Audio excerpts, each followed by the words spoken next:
stream, so. Okay. It is all you, sir. I just want to make getting all this stuff. We're live. Let me start.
All right. I guess we're live. Trying something a little bit different here. It's the UFC Vegas 54 official weigh-ins, and we are live here on the MMA Fighting YouTube channel. This is going to be more of a radio broadcast. You will not see the faces of myself, Mike Heck, and my best friend Alexander K. Lee. Jose Young's also on site in Las Vegas.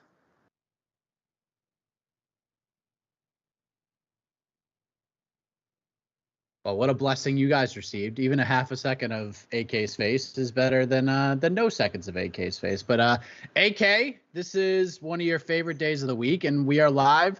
Didn't really expect this to happen. Normally we do these on pay-per-view weeks, but here we are, 2 weeks in a row, doing a live weigh-in show of some sorts. You must be loving this. Yeah, this is amazing. This is so exciting. We always normally only get to do the weigh-ins for the big shows, but these Vegas cards, they deserve our tender love and care. So I am very excited, and also people don't have to see our faces. I think is also fun. So it's a win-win for everyone. There we go. Of course, the main event is Jan Blachowicz versus Alexander Rakic. Very important fight at 205 pounds. We got Ryan Spann versus Iwan Kuchalaba. You know the face-off between those gentlemen should be all sorts of dramatic and fun. Louis Smolka versus Davy Grant should be a fun one. Caitlin Chukagian versus Amanda Ribas. Frank Camacho is back, taking on Manuel Torres, who is making his UFC debut. Speaking of UFC debuts, the highly anticipated Octagon debut of Jake Hadley taking on Alan Nascimento. That is your main card. The prelims will cap off with Viviane Araujo versus Andrea Lee. Michael Johnson is back against Alan Patrick. Verna Jandiroba versus Angela Hill on the prelims. Two debuting fighters, Carlos Candelario and Tetsuro Taira. Of course, a lot of hype behind Tetsuro Taira. That goes down. Of course, that fight was supposed to take place a few weeks ago. Candelario fell ill, so it got pushed back a couple weeks. And then kicking things off, a man going from the co-main event, or as AK likes to put it, the second to last fight on a card. Nick Maximoff taking on Andre Petrosky to kick off the festivities, AK. So I think you're on the preview show, but might as well. Maybe your thoughts will change. What's the gymnastics scale for this card as it stands? First of all, there was a poll. Please vote in the poll. The poll is asking, can Jan Blachowicz fight his way back to UFC title shot? Pretty simple question. We'll find out a lot of that tonight. But I'm essentially asking, obviously, do you think he's going to win on Saturday, and kind of how much more work does he have to do? So, I would give this card. Let me give it a quick look. Oh man, I like the main event a lot, actually. Though I like the main event a lot. I think a lot of people do, and I think the penultimate fight has the potential for chaos, which is why it's in the spot that it is. I think the Chukagian Ribas fight is intriguing, even though yes, it's a Caitlin Chukagian fight. It might not be like a 3-round barn burner. That's fine, but she's a top contender, top 5 in her division. Amanda Ribas coming back to flyweight is kind of fun. I think. Oh, we're gonna get rolling here. Here we go. 7.5. 7.5. Not bad. Not bad. Not bad at all. I'm probably being. I like the prelims too.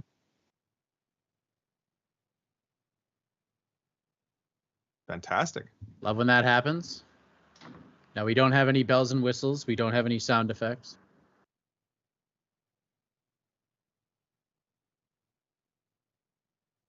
And here's Alexander Rakic stepping to the scale.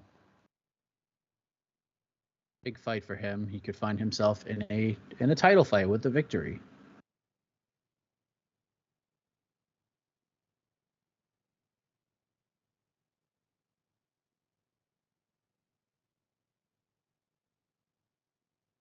$205 on the dot for Alexander Rakic. He is the first man on the scale, and I believe the man with the legendary Polish power, former champion Jan Blachowicz. Big fight for him, and he's the underdog, plus 160.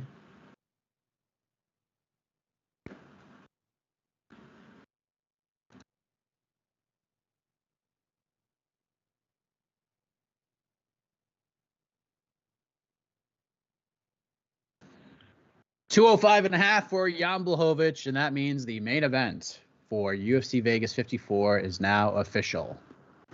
Dun, dun, dun, dun, dun. Dun. Like an angel, AK, like an angel. Well, that's not a good sign. That's not a good sign. Okay, we're good. And then someone else. Oh, here they come. Amanda Ribas. Okay. Makes her way up to the scale. She will take on Katlyn Chookagian. She's been booked for a couple fights. A lot of them fell through. So she's bumping up to 125 for this one. I'm sure this was a much easier weight cut for her.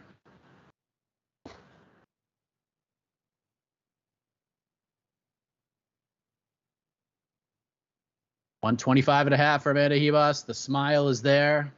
She's happy, full of energy, and she's going to need it against Katlyn Chookagian tomorrow. Frank Camacho making his 32nd professional appearance. It'll be his first fight in nearly 2 years. And he's looking to get back on track after suffering first-round stoppage losses in his last 2 fights. And his last fight getting canceled, he was in a traffic accident. So it's good to see. It's good to see Frank back. Frank, one of the nicest guys, I think, in MMA. So good to see him back. Frank the Crank Camacho. Looking in tremendous physical condition here.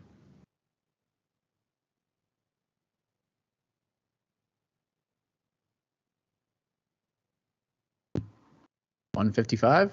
That's what I think I heard. Yeah. All right. Wow. You're right. He looks shredded. I don't think I've ever seen Frank Camacho. Wow. He looks fantastic. He good looks for him. Fantastic. He's always been in good shape. I don't think I've ever seen him this defined.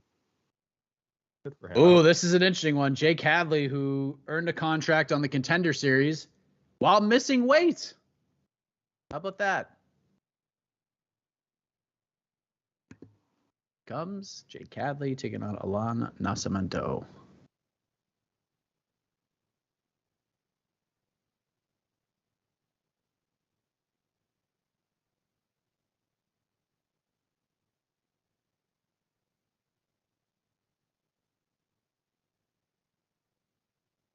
There you go. No hiccup this time. 125.5. He was not going to miss weight this time around.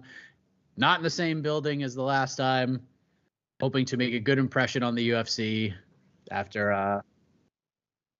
And here's his opponent. Yeah, I know Dana White really had to go to bat for Jake Hadley, not just because of the weight miss, but apparently Mr. Hadley not making the best first impression with some of the people, the matchmakers, or some of the people at the UFC headquarters.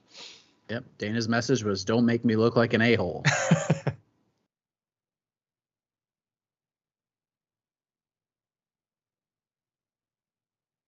$125.5 for Alan Nascimento. That makes his fight with Jake Hadley official.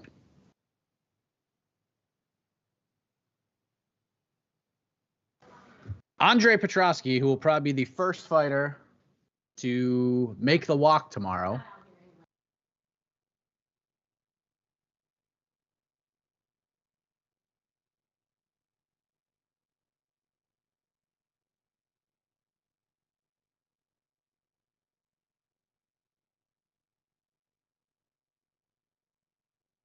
185 on the nose for Andre Petrosky, of course. He will be known in MMA Hour fame as the man who could have walked out to Island Boys and was too late. And that went to Verna Jandiroba, who was on the same card once again as Andre Petrosky. Now, he won his fight and she didn't. So maybe there's something to be said there. I don't know. Maybe it was a bit of a jinx. Not that I believe in that sort of thing. There's Iwan Kutalaba.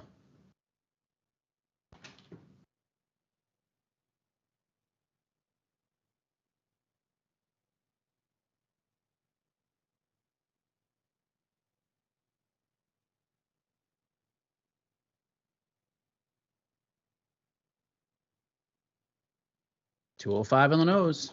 He will take on Ryan Spann in the second to last fight on this card. Thank you, Mike. Thank you. No, not a lot of 0.5s overs this week, notice. Perhaps this proper calibration between the hotel scale and the official scale. There's Tatsuro Taira. Is that the security guard up there, too? Is that the official security guard for the scale that Dana White was talking about? Oh, could be.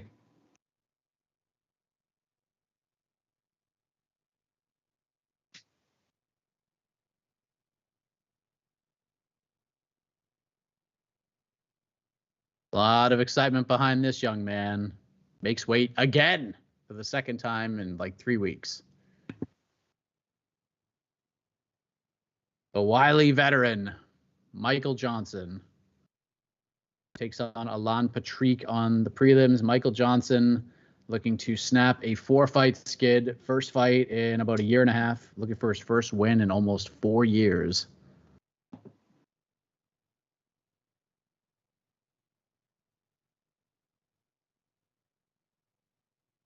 There we go. 155. Cruising along here. Come on, Alan Patrick. Oh, okay. There's Dick Maximoff. Great piece of matchmaking here with him and Petrosky.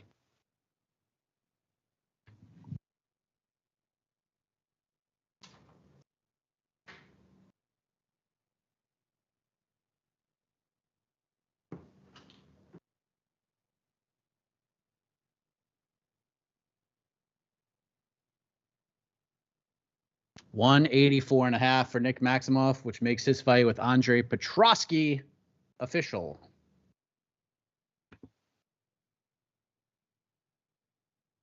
Here comes Manuel Torres, who is making his UFC debut.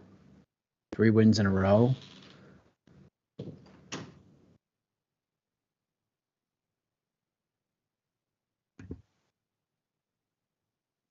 $155.5 for Manuel Torres. His fight with the absolutely shredded Frank the Crank Camacho is now official. Verna Jandiroba.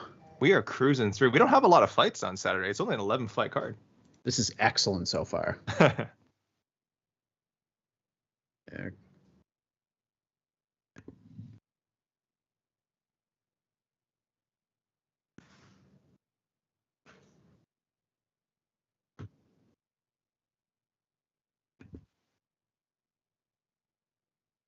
She is the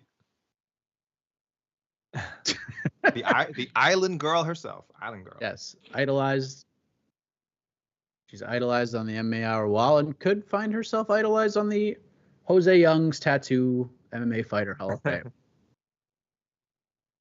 Oh, she's in. Here's Davey Grant. Exciting fight tomorrow. Takes on Louis Smolka.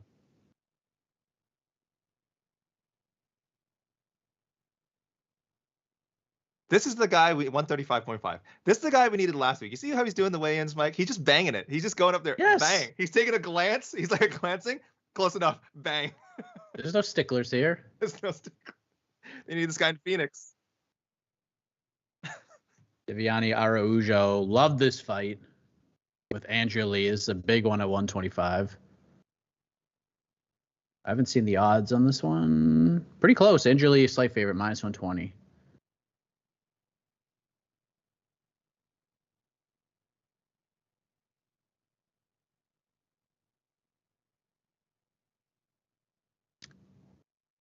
$125. It's a great matchup. I think we got a lot of. I think our Otno listeners, Mike. I feel like they picked a lot of this card correctly. I mean, I don't know if I'm remembering that right, but I do feel like a lot of these. Here comes Alan Patrick. 38 years young. In every fight he's in, there's some sort of weirdness. Don't do it. Don't do it. We don't want. Not today. Not today. Not tomorrow, I should say. Oh, he's rocking some mean facial hair. Looking, I mean, maybe it's just the small screen. He's looking a little rough, is he not?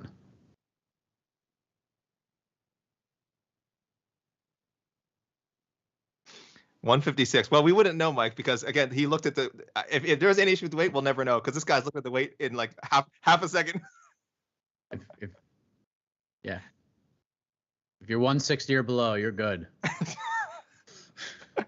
He would have clocked in the Bronx at like 154 if he was in Phoenix. The Bronx would have made weight for featherweight if we were in Vegas. This guy's. Yeah, sure, 145. Angela Hill. Always ready, Angela Hill. The most active, I think the most fights in UFC strawweight history. Just keeps piling them up. Her strength of schedule is outrageous.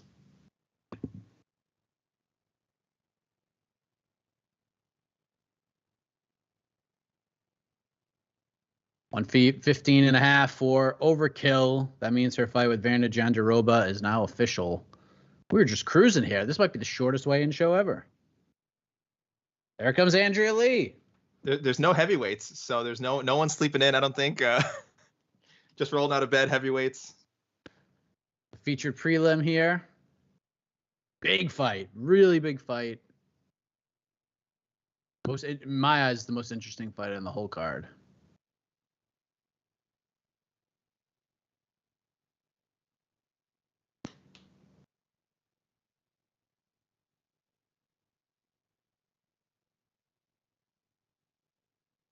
$125 even for Andrea KGB Lee, and her fight with Viviane Araújo is now official. Man, these are going by way too quickly. Mike, I'm enjoying this so much that there's only I was gonna say Spann. I was gonna say 3. Now I think 4. Now there's only 3 left. Jeez Louise. Oh man.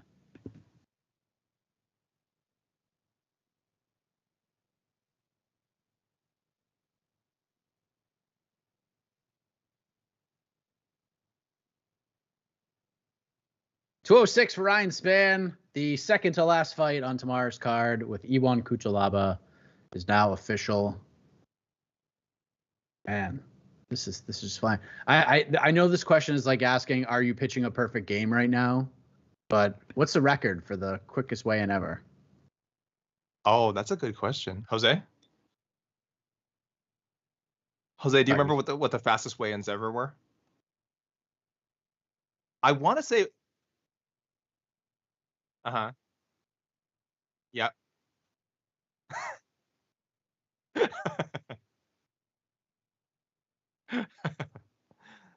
And I'm glad because we got to spend more time together. But I think it wasn't that long ago. I think there was one. I want to say 40. It was like under. Is 40 minutes or under? I probably wrote in a recap somewhere. So if I just, I bet I can find it right now.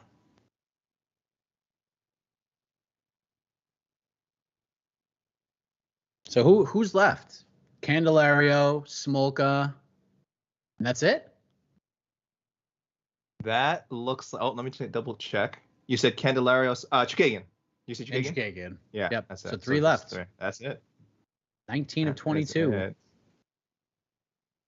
Candelario making his debut. Maybe there could be some drama there. Again, I don't know. That's purely speculation. I don't know. I don't want to call out Carlos. Carlos could be on weight right now, just chilling, just taking his time getting to the scale. Yeah, I mean, he just made weight a couple weeks ago. So that's right. I'm sure he knew this. We knew this fight was getting rebooked, so I'm sure he didn't have to. He can go home and eat a bunch of pizza over the next couple of weeks. So I think he's good to go. He just wanted a couple extra hours of shut-eye. So we're just down to 3 people left here. What's the poll? What's the poll looking like so far? Oh, that's a good question. Let's see what their people say in the poll. Pretty high. So yes, sorry for anyone who just joined in later in the maybe a little bit after we started the show. There's a poll up on the YouTube. Can Jan Blachowicz fight his way to another UFC title shot? Almost 70%. Yes. It's at 68 right now. I suppose that maybe speaks to light heavyweight not necessarily being the deepest division. Maybe they think one win is all he needs. I imagine he's 2 wins away. But I assume most people who are voting yes are thinking, oh, he puts on an impressive performance against Rakic, does a good call out after. He gets the winner of Blachowicz, of Teixeira and Prochazka. It's possible. It's possible. I think it's gonna take more than one fight, but I don't know, Mike. I mean, it's really close. I think any win for Rakic, he's the next guy. Blachowicz, it's pretty much the way like you kind of look at it from a Jose lens. It just depends on how he does it. If he goes out and just wins a 48-47 decision, he'll probably need to win one more, or hope that Yuri Prochazka wins, which he will not. And if he goes out there and just bolts Rakic in the first round, then he probably gets the winner of that fight either way. So there's just not a lot of meat on the bone right now at 205. There's guys on the come up, but yeah, you have to think that you can make the argument it's a title eliminator, but more so for Rakic. Yeah. No, I agree with that. I think I feel like there's a lot of, it's weird to say buzz behind Rakic, but I do feel like a lot of people see him as this guy who is like I think even if he lost on Saturday, I do think there's a lot of people who see him as like destined to eventually fight for that title at some point. He's only 30, so he just turned 30 this year, so pretty like that's probably a lot, just in his prime. So I do feel like even if he loses, like, and to a former champion like Blachowicz, there won't be any like shame in it. Yeah, I don't know how I feel. I do. No, you know what? I changed my mind unless it's like a really quick, devastating knockout. Jan will probably fight the winner of if Jan. It's interesting because we got Magomed Ankalaev and Anthony Smith fighting too, so those two factor.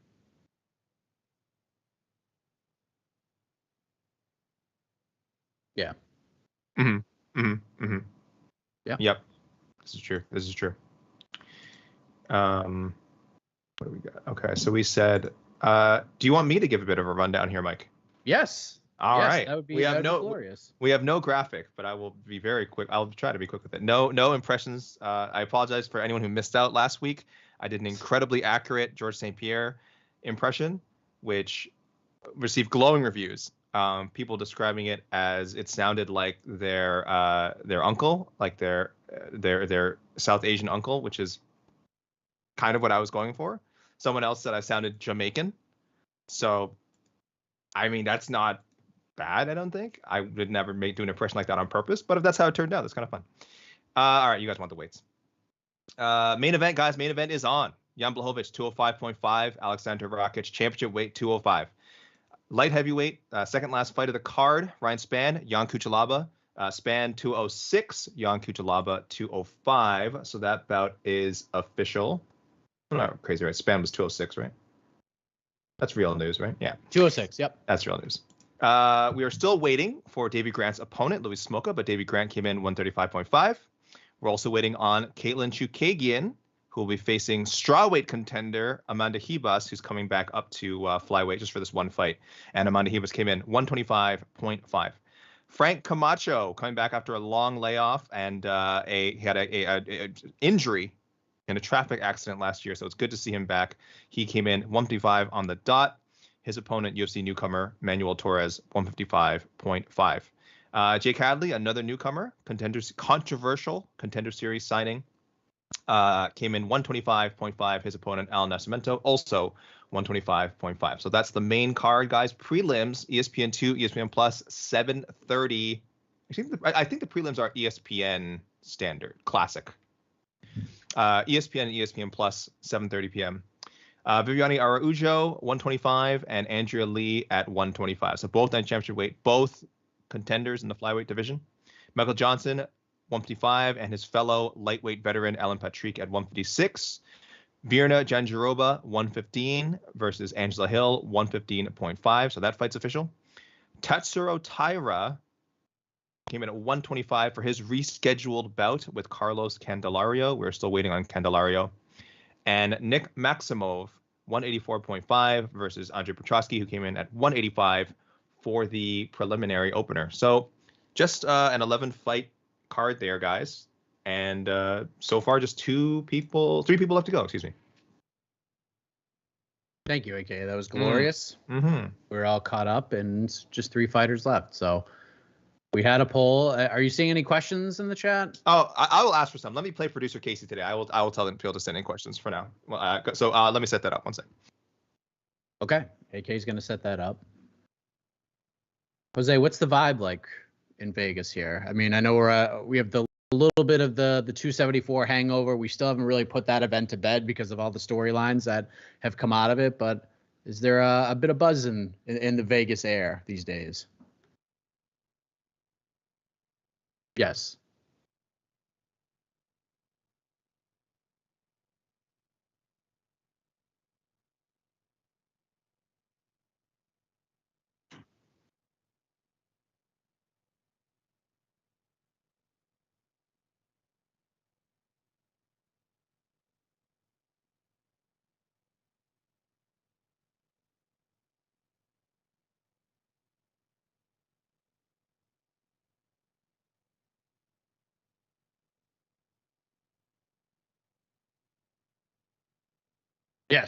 Yes. 7:30 Eastern will be the prelim start. 10 p.m. Eastern main card. It'll be a 6-fight main card. So you're gonna have to strap in a little bit for a long night, especially if you're on the East Coast. I know others globally, especially on the West Coast, doesn't really affect you too much. But apparently people couldn't even hear me. I was saying yes. I was about to break the bad news. Yeah. I'm Mike, telling you want to summarize everything Jose just said? Mike, but no, can people hear me now? Because Mike was like, "Yeah, we can hear you," but I don't think the fans can hear me. Yeah, I could hear him.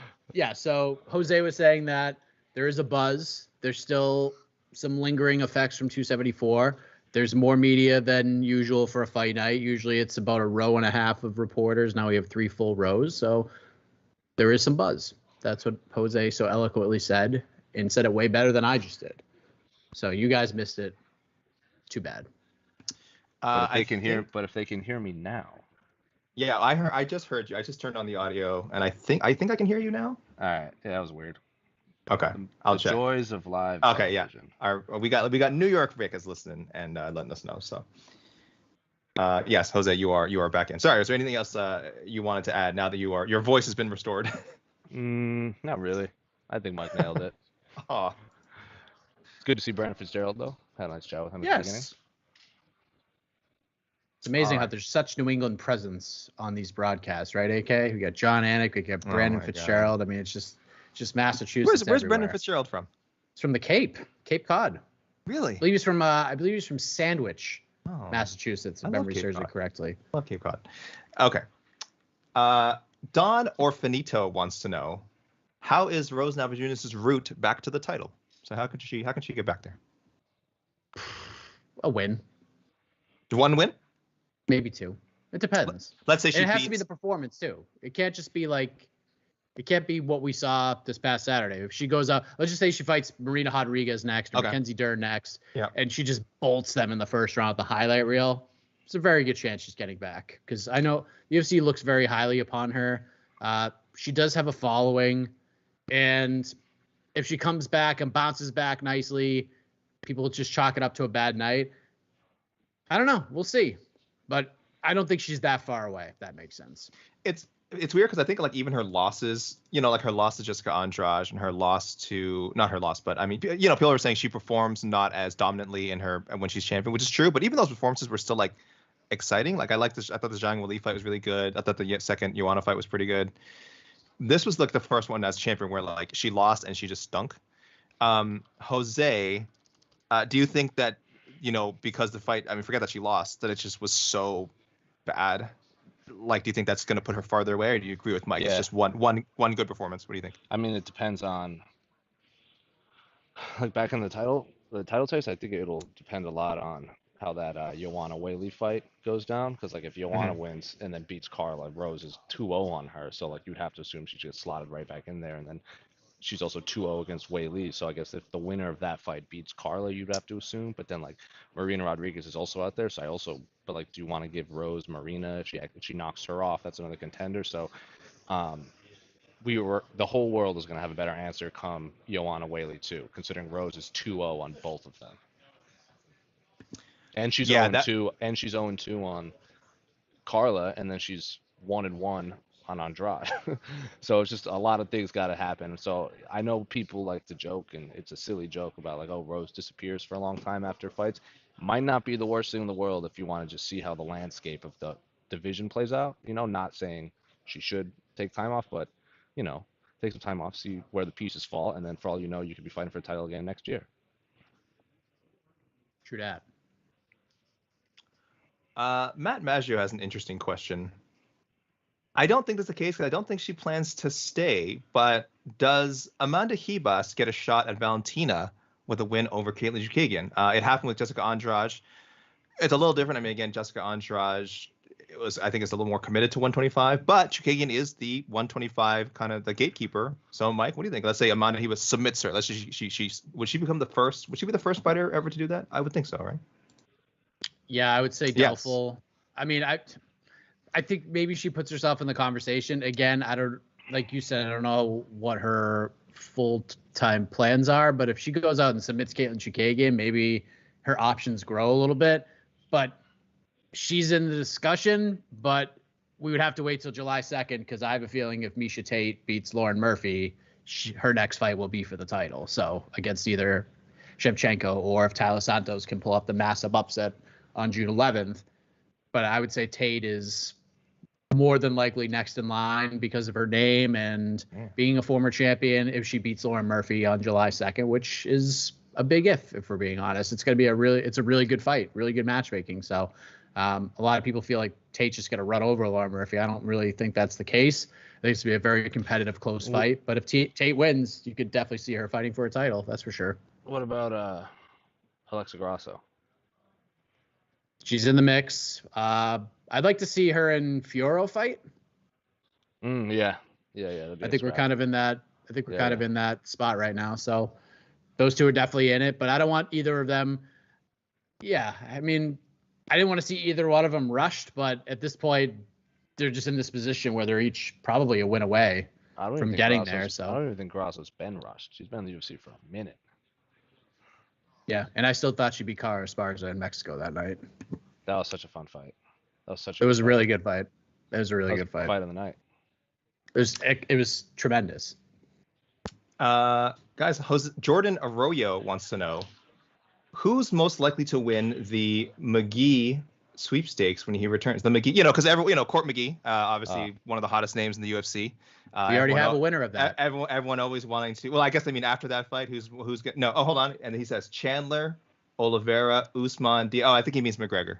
I think he means. I mean Court McGregor. Court McGee, of course, always. Again, we're always every week we're talking about who's going to fight Court McGee next. But this one, I assume they mean McGregor.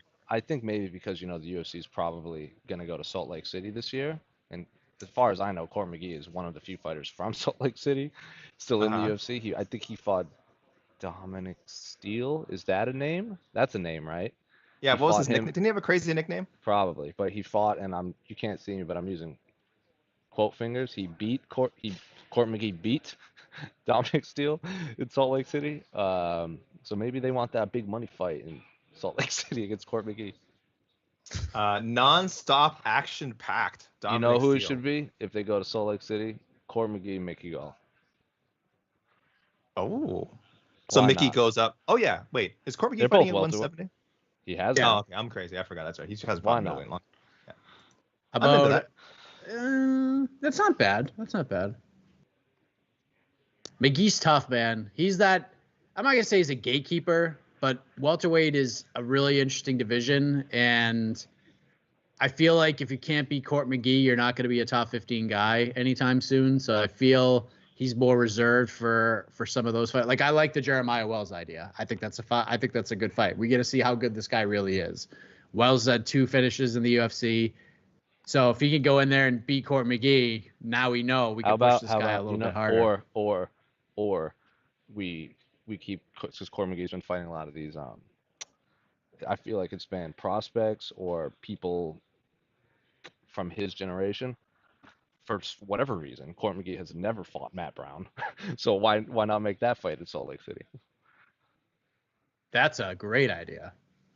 We've mentioned that so many times. On to the next one. Like, it's not to sound exploitative, but they do have that like crazy shared background of these, overcoming, right? These struggles, right? It's just the fact that they've been in the UFC for about a combined 84 years.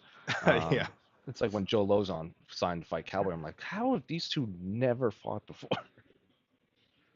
I didn't think they were like matched up before, which is even crazier. Yeah. It's like when Matt Brown finally fought Condit. I was like, this is bizarre that we're getting this fight in 2021. There's some good questions here, and I do want to I do hope, guys, if you can send in questions that are relevant to like Saturday's card, that'd be good. But there's some good questions here. Here's a good one. I didn't listen to this whole thing, so you guys can probably have a better take on it than I do. Ron Swanson wants to know, what's up, Ron? What did you guys think of Pat Barry's interview with Ariel? Okay. Either one, go ahead, jump in. I thought he was gonna jump in. I mean, I don't have anything new to say, if we're being honest. It was, I mean, that's how they feel. That's how they feel. It's kind of all over the place, a little bizarre. It doesn't really, it kind of goes with the fold of the reaction on Saturday after the fight. Yeah, it was just a weird interview. It was just Pat and Rose being Pat and Rose, responding to a fight that was kind of controversial in nature. So yeah, there you go.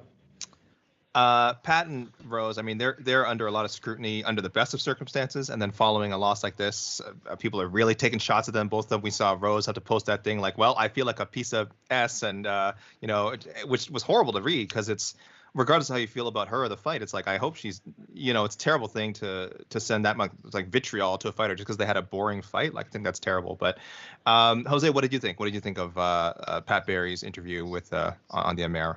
I might be the wrong one to ask because I was doing a lot of the social media for it, so I would have to. Okay. I would have to tune out for big chunks of it to like transcribe and like make graphics and cut clips and stuff. But sure, I honest to God don't know. I don't know enough about the situation, like their personal situation. It's hard to comment on that. I know Matt Mitrione commented on it that says like, no, people need to stop commenting on stuff that you don't know about. I am in agreement. I don't know the full backstory, but specifically the interview itself was, interesting, I guess. Oscar's making a face at me. Yeah, I think hey Oscar, some of the sound bites coming out of it were pretty, like, very easy, I think, for people to pounce on, and that's not anybody's fault except Pat Barry and Rose, but yeah, there's more to it. Anyway, you guys can watch the interview for yourself. It's on MMA Fighting, of course. MMA Fighting YouTube, MMAfighting.com. I had a question. I want to answer this one quickly. CT is asking, is this Hebus's 125 debut, or was it her last? No, she's fought in the UFC at 125 before. Jose, do you remember who she fought? Was it Paige? Very famous. Was it Paige? It was, and she submitted her. Yeah. And that's her only flyweight fight in the UFC, right? Yeah, and I don't know about her previous fights.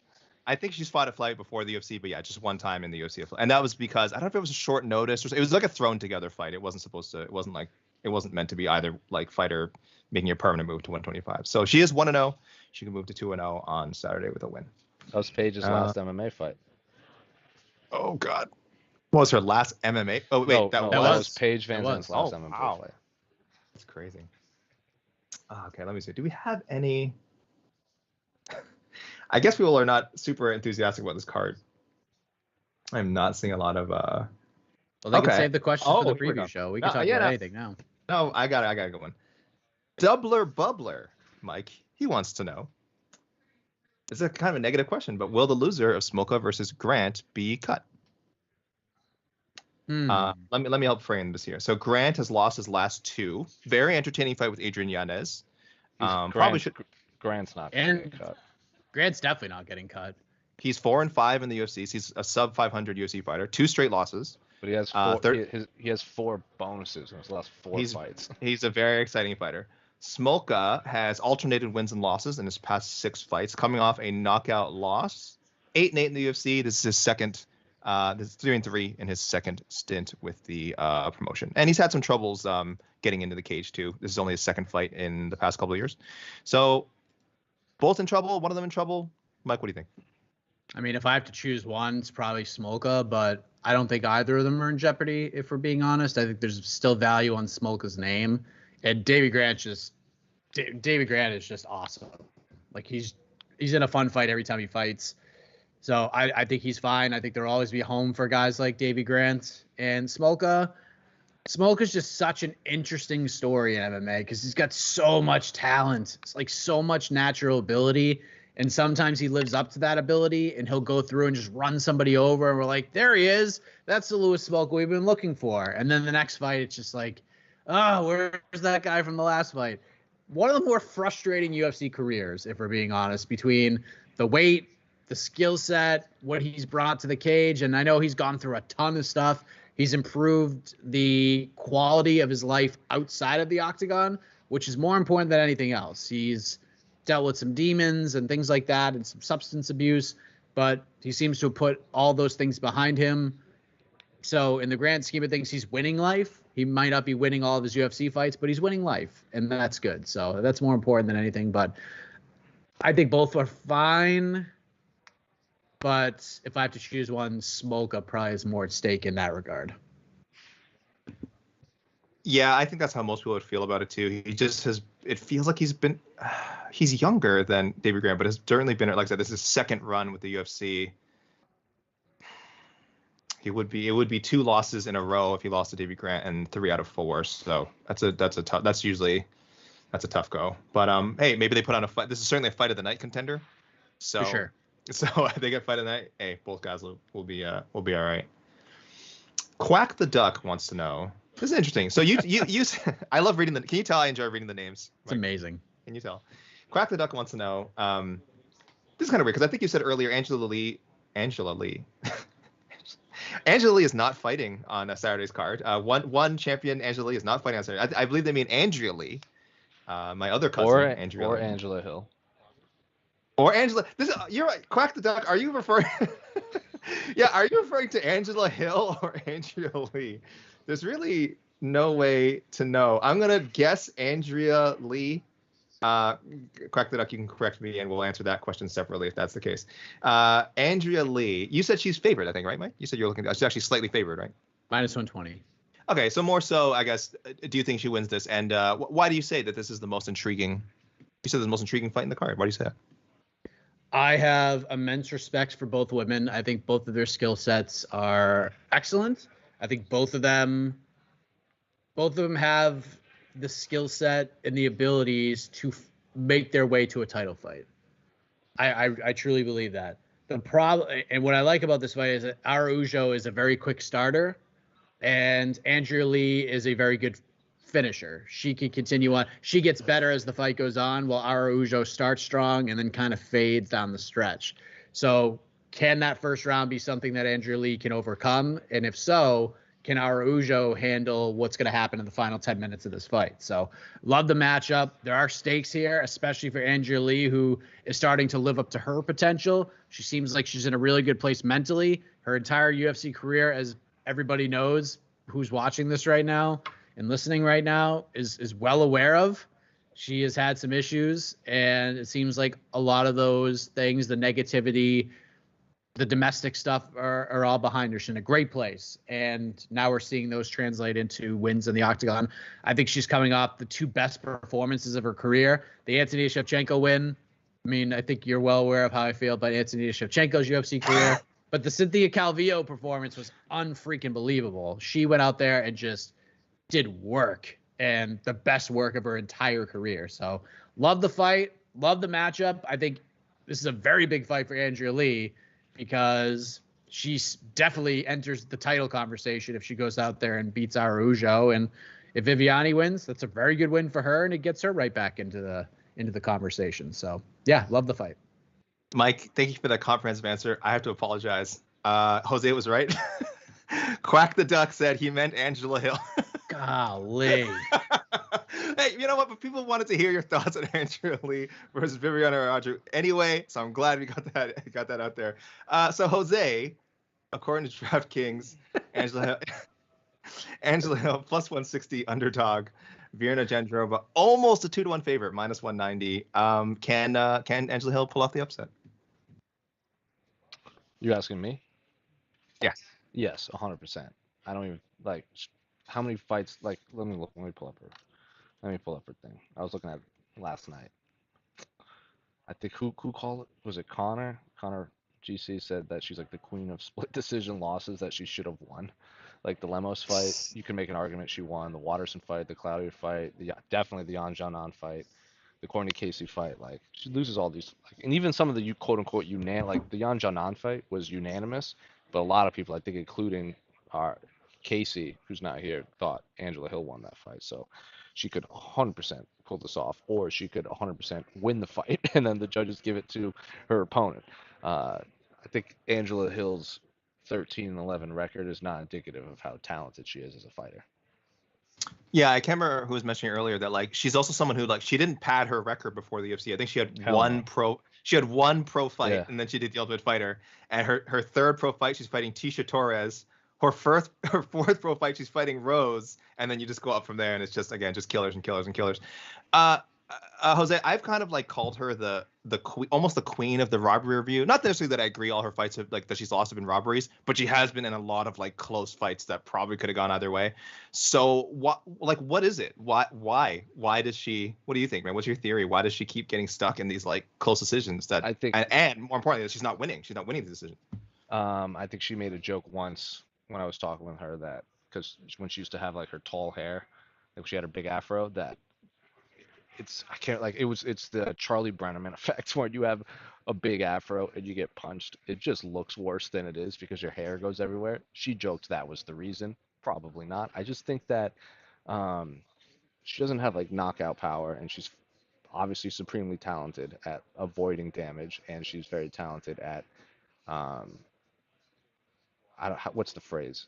Not getting hit very hard, I guess. Good defense, good footwork, good movement, but she's not putting people away.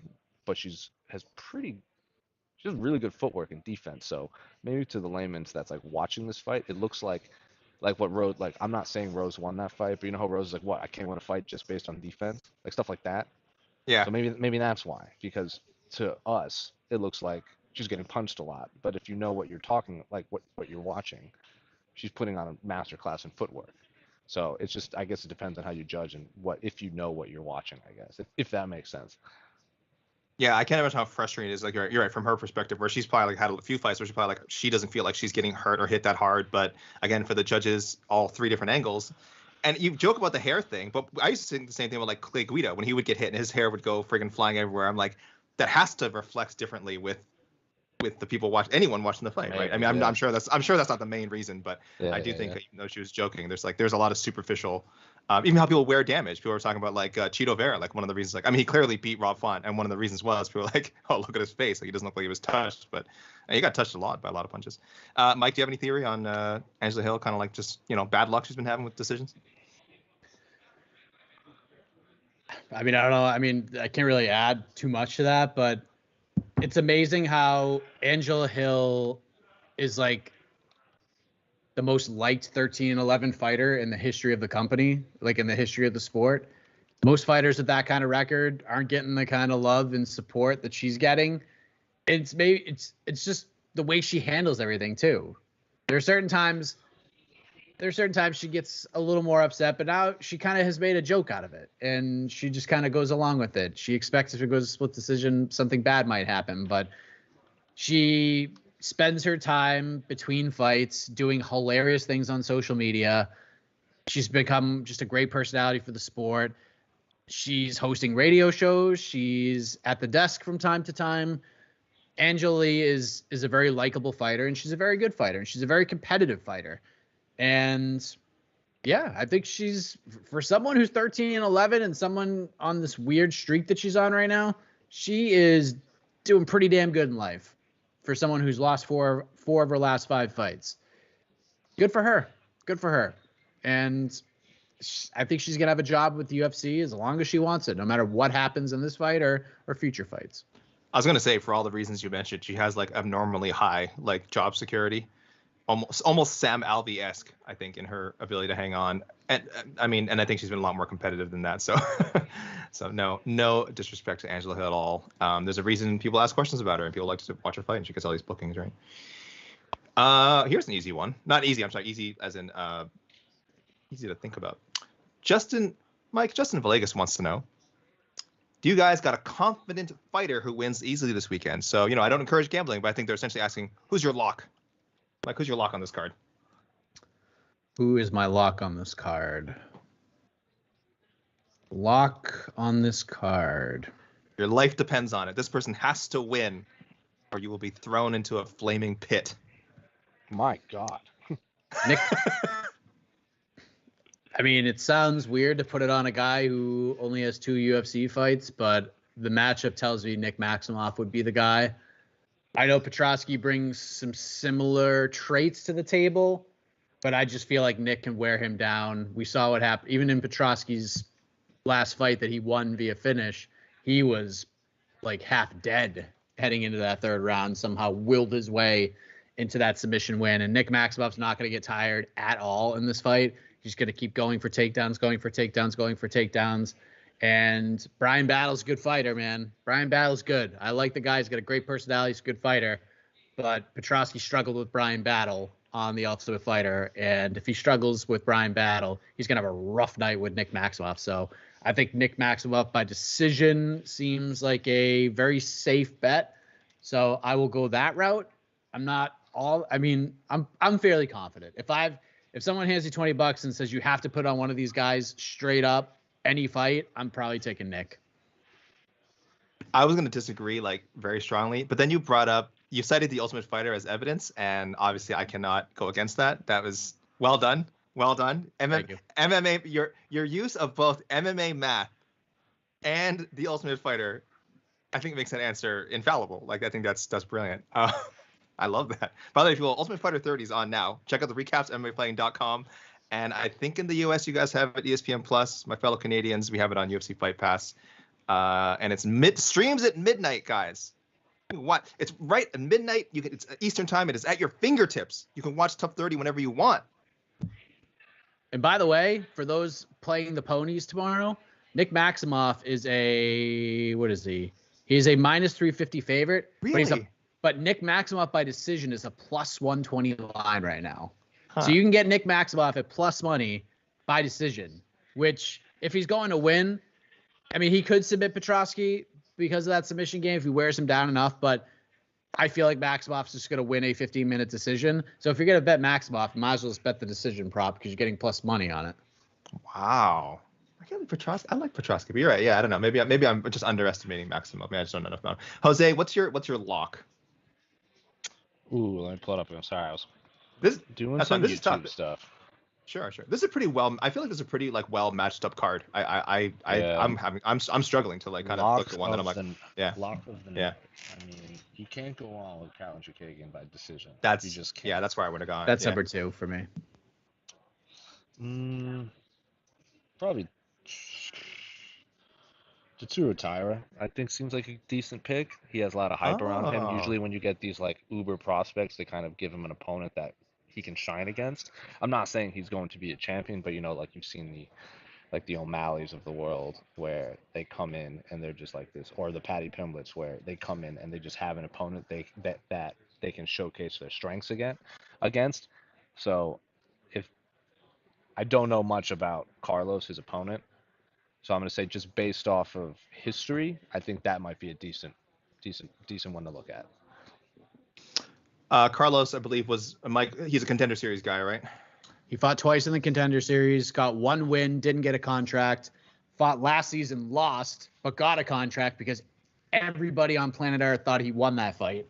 And I was one of everybody on planet Earth who thought Carlos won that fight. So his story is really interesting. This guy was on his way to the UFC after that Contender Series fight. He's probably a win away on the regional scene from getting the call. And then on the Contender Series fight, the first one, he basically ripped his knee and his leg to shreds. And he was out for 4 years.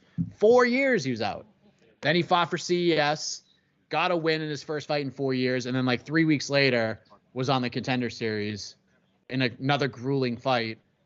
lost a decision that he should have won and got a UFC contract. So, man, I think Candelario is a grinder, man. The guy's just mentally strong. He's tough. He's a grueling kind of fighter. And Tyra's just so explosive, man. He's just so explosive. So I love the matchmaking. Can Candelario slow Tyra down? Because the Candelario camp, while they think Tyra's a fun fighter to watch, they feel like the level of competition on the Candelario side has been way tougher than the Tyra side. So, which you can make a compelling case that is not wrong. So I love the fight. Nothing would really surprise me there. I would favor Tyra to win just because of the explosiveness. But if Candelario came out and got an upset decision win, it would not shock me. I did not know about the 4 years thing. I don't know how I missed that. I used to take a lot of notes before. I must have just brushed over this matchup. That's crazy. So he's 30 years old. So 4 years of his athletic prime just gone. Gone. Just wiped. What was the injury? The knee? Knee. Yeah. A lot of knee injuries. Shoot. Then he was going to retire. And then he was like, nah, I'm going to try again. He got hurt again. And then, just so much bad luck for this guy. And then finally, he was 100%, got back after it. And here we are. Longtime training partner of Matt Bissett, who was in the UFC for a little while, probably the greatest fighter in CES history for those who follow that promotion. So, yeah, good fight. Yeah, that's a great fight. Again, I'm with Jose. I'll probably go Chukagian. For anyone wondering why Jose brought up Tetsuo Taira, so a ton of hype behind this guy, coming off 3 first-round finishes. His opponents are very experienced, though. Again, in Japanese MMA, you should keep in mind that there's a lot of guys who kind of stick around for too long. But if you want to look at like his last 4 opponents, I'm gonna do some quick math here, have a combined record of about, I'm gonna fudge the math now, about 80 and like 35 or something like that. So he's faced experienced opponents for a guy. He's only 22 years old. He turned 22 in January. He's a 2000 baby, for all you guys, people out there keep track of that stuff. And I think I saw some mention somewhere, one of only 3 fighters in the UFC right now born in the 2000s. So that's just freaky. He's a minus 240 favorite, according to DraftKings, over Carlos Candelario. So if that's it might be your gun to your head pick for a lot of these people. If anyone's wondering why we're answering so many questions, Mike, what was the last, how long ago was the last one? My guess, 37 minutes. It was like 12:15 by the time. Yeah. So maybe my math is terrible. Yeah. It was about a half hour, maybe more. It's been a while. People are getting like a resurrection of the A-Side live chat, the beloved A-Side live chat. We've got Jose Youngs here, the host of the A-Side live chat. So where you're kind of just getting like a Friday edition of it, I guess, where people can ask whatever they want. I'll throw this question out there. From Chris Zaprianov. Do you think Jan's injury limits his chances of winning on Saturday? That's a good question. I don't think it's going to. I'm picking Rakic anyways, if that makes sense. So right. maybe it takes the betting line and shifts it in a way towards Rakic, but I feel like I would have picked Rakic anyways, even if there was no injury involved. So, yeah, not much, but it probably plays a factor, sure. That's a good point. Jose, I imagine I will be right. Okay, no worries. Blachowicz is a plus 160 underdog on DraftKings, and Rakic almost 2 to 1, minus 190. So, oh, we got to mute. All right, you guys can. Oh, I'll message him. New England. Yeah. Let me just. I don't want Jose to accidentally say, "Man, Brendan, all these MMA fighting listeners are dumb, aren't they?" Oh my gosh. No, not good. Oh, there, you're back. And you're hearing.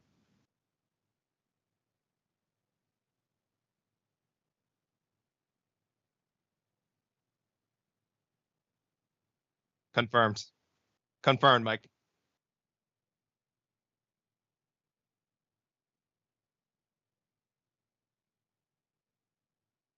You know how happy I am right now, AK? Listen to this. New England Banta. Thank God, none of those atrocious accents. Thank God. Thank God. This is spectacular. So maybe Jose just can't, because you guys might not be able to hear this right now. I don't even know, but Jose's talking to Brendan Fitzgerald. Oh, right. Okay. Let me check. Yeah. Mike, you take it. Fantastic. Let me check the audio right now. It's all good stuff.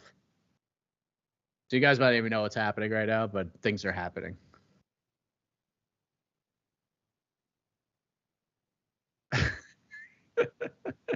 Okay. So yeah. So they can't hear him. We can hear him. So Mike, you and I are free. It's chaotic. Discuss. It's chaotic in my earphones right now. But you can only hear me. You guys should be fine. Do we have more questions? We do. But did you know Mike, that I used to live in Massachusetts? Did I tell you that? You did? I lived in Avon, Massachusetts when I was Get out of here. I wasn't born there. Thank God I wasn't born there. But I did not know that. And I couldn't wait to leave. I'll tell you. Yeah, I don't believe you. Even as in Avon, right off 495, kid.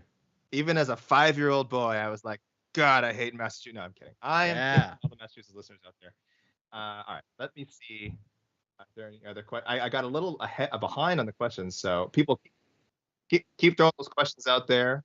Yes, I might be able to hear them. Now Jose and Brandon are talking about baseball. People are having a lot of discussion amongst themselves in the comments. About what? Stuff not related to UFC Vegas 54. Just everyone wants to talk about Islam and Khamzat and Michael Chandler. Guys, I saw someone say there's 5 minutes left. Guys, there's an hour left. There's plenty of time. Plenty of time left. Oh, yeah. Our guy Tristan Gordet is here. I'm sorry. Tristan, I see. You think the UFC's what the what the hold on. Hard to read what he said. Okay. Do you think the UFC's flyweight division is up there as far as talented prospects compared to other divisions, Mike? We have new prospects like Makayev, Mudaerji, Molina, Cobb, Albaz, Costly, Tetsuro. What do you think of the talent prospects at flyweight right now, Mike? Very strong. I mean, I think they might have the best overall prospect of everybody with Makhachev. I think Makhachev could be a 2-division champion. I'm that high on him. I think he's that good. I think he is the definition of a blue chipper. But I mean, flyweight's good. Bantamweight's just ridiculous right now.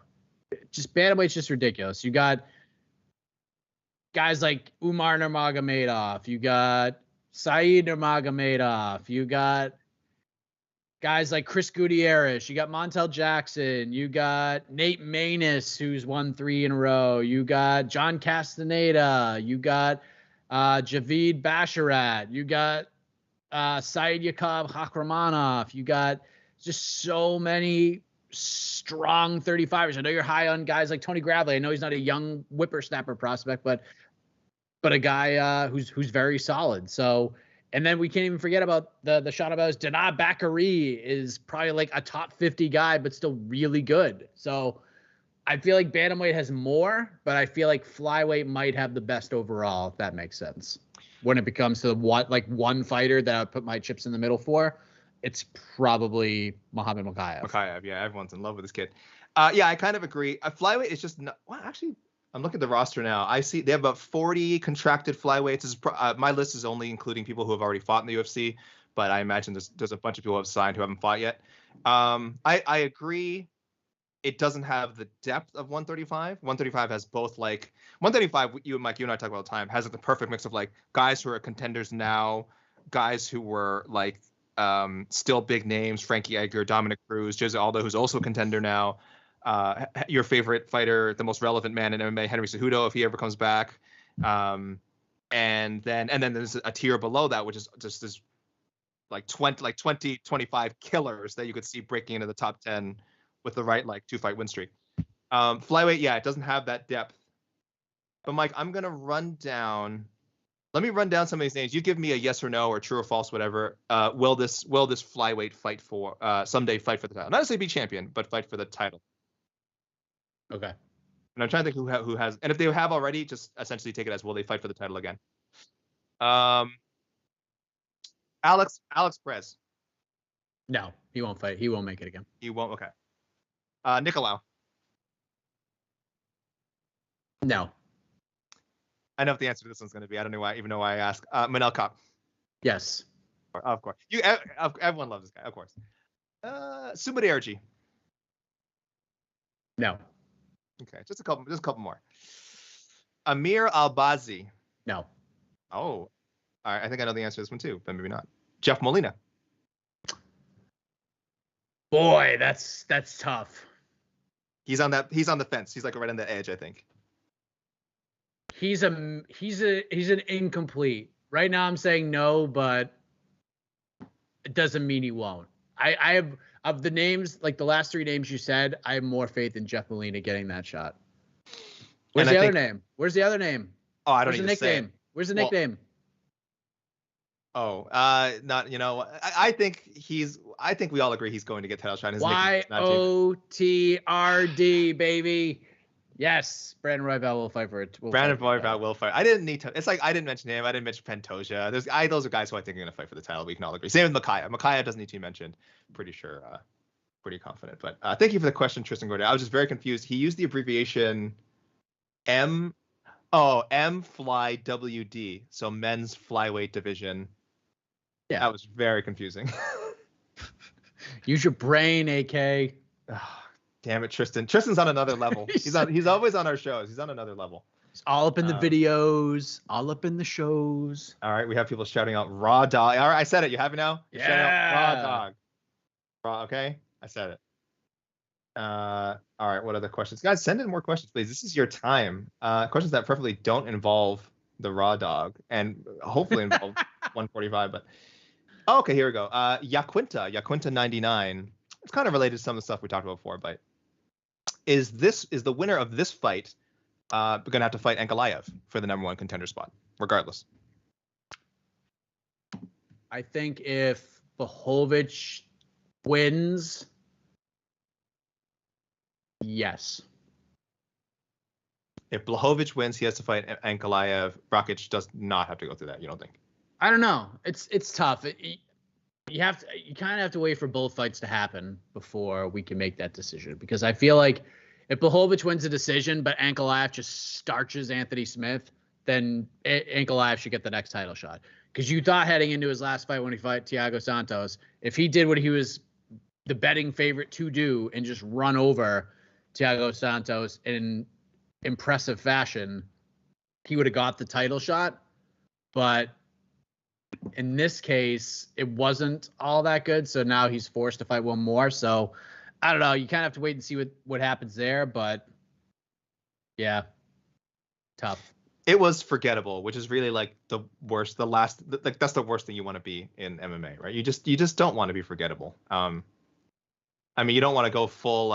Who's the guy who was just fought once and was released? You don't want to go full Dean Barry and be like memorable in that way, but you can take a loss in the UFC, and as long as it's memorable. But boy, you can have bad wins and you can have good losses in the UFC.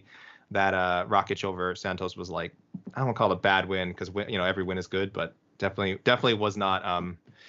Did not have McMahon and Sean Shelby sending him congratulatory phone calls and him getting a title shot, unfortunately. Yeah. All right, guys, I'm just adding some things here. What time is Bellator today, Mike? Prelims starting right now, but we have movement on the scale. Oh my gosh, thank you. The security guard has taken his perch. He's taken his perch, and here we go. Next to the scale, Louis Smoka. Louis. Oh no. Look at that lettuce. That hair is incredible. Look at that. What? It looks like Elvis Presley. That's crazy. Official weight 136 pounds for Louis Smoka. Nice. Louis Smoka's looking kind of fantastic. Is that journalistically wrong for me to say? I mean, look, you're just sharing what your eyes see. I'm a reporter, right? I'm supposed to report what I see. What you see. Goodness, great. Maybe some people are just listening to us right now and they can't see. Oh, that's true. Yeah. For anyone who is not actively watching this stream, or I don't know if we're going to upload this later, probably not, but or for some reason watch that. I mean, the replay will be up on YouTube. For some reason people are watching this replay. Yes, he had full on, like you said, almost Elvis Presley type hair. He looked to be in very good shape. Very happy at 135. So there you go. So his fight with Davey Grant now official. Yep. And we're just waiting on Chukagian. All A couple right, of 125. guys. Hopefully everyone hi, can hear me Jose. now. Sorry. Let's have a nice little Oh, chat with some UFC people. We could hear you before. Okay. I don't know if the stream could hear me. That's what I'm trying to say. The stream could not hear. So you are back for the stream. But we told the stream everything you said. Right. We told you how like the disdain that you have for the MMA fighting listener. Yeah. How you don't really care for MMA. You're always going on like, oh, keep the martial arts apart. Like, you know, Hate baseball. Yeah. You're anti Red Sox fans. Not only am I anti keeping the martial arts together, I want to incorporate other sports into the UFC. Like I want people to wear like I want like people to wear. I want to have like a wheel of pick your weapon, but it's like you get a football helmet and then this guy gets a tennis racket. Go fight. Oh, it's almost like Battle Royale. Yes. It's not. But yeah, Jose is back. Jose, we just had a few questions. I don't know if there's any they're pretty quick hits. Oh, do you think? Yeah, you can weigh on this one right now. While I'm having some internet troubles here. What did I just ask about? Will the winner of Saturday's main event, Jose, have to fight Magomed Ankalaev anyway? That's a good question. I think it would depend on if Glover, like say, because Jan seems to keep saying he hopes Glover doesn't retire. So say Glover retires if he beats Yuri, then we have a vacant title. They might not have to. They might just, because you need 2 new challengers at that point. So maybe you get the winner of this fight versus the winner of who's Ankalaev fighting? Anthony Smith? Does he even have a fight? Who's Anthony Smith fighting? Anthony Smith is fighting. Oh, he is fighting. Okay. So maybe the winners of those 2, or like the winner of this versus Yuri. I guess it would depend on how dominant, or like you know what I mean. It's always hard to match make before the fights happen, but I would assume if Ankalaev beats Anthony Smith, they're going to try and put Ankalaev on that Abu Dhabi card for sure. Which would obviously be like, but then like if they want to do the Islam show, like Islam versus Charles Oliveira in Abu Dhabi, how are you going to put Islam in the co-main event? Because you know how the UFC likes to do like higher weight class gets top billing, which I'm 9 times out of 10 in favor of. But if Islam is fighting for a title in Abu Dhabi, you'd have to assume that's the main event, especially if it's Charles Oliveira. So I don't know. Is my answer. No, and that's fair. Again, like for one thing, I mean, we gotta remind people like we can speculate all we want, and we can say, this makes this person so and so the number 1 contender. In the UFC, nothing is guaranteed. There's no such thing as mandatory challengers. There's no contracted. Oh, if this person wins this fight, they're definitely. It doesn't. That I shouldn't just say the UFC. In MMA in general, unless you're running a tournament, and even then, who knows? Nothing is guaranteed. So yeah, really, all we can do is kind of speculate on how close people are, and yeah, you're right. A lot of it's going to depend on just sort of how the fight actually goes and things like that. So, but guys, more questions. Let me see. Oh, this is a deep cut. I don't even know if we can answer this one. Doubler Bubbler's back. Will Nascimento move up to bantamweight, or will he be able to keep making the cut to 125? Does he have a history of Say it again. Difficulty? Alan Nascimento, who's opening the main card against Jake Hadley, came in 125.5 today, so I didn't seem to have an issue making weight. But someone's asking, is he going to be able to do it, keep doing it, or is he going to move up to? Got movement. Oh, thank goodness. We were dipping into Alan Nascimento questions. That's when you knew it was running a little dry, with respect to Alan Nascimento. See who's coming on up. I mean, I'll answer real quick. I think he'll be fine at 125, at least for a little while. There's Carlos Candelario. That's a great name.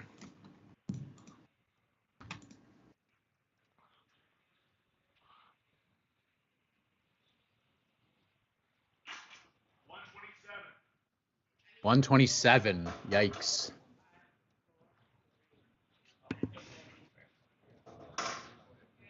1 pound over with the allowance. Is he going for the box? I mean, he should, right?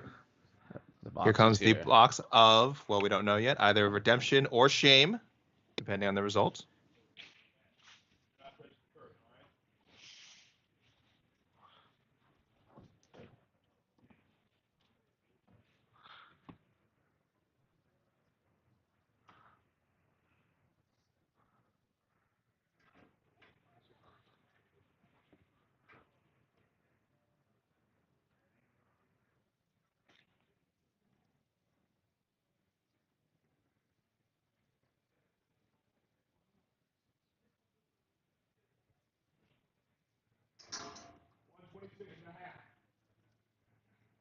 $126.5.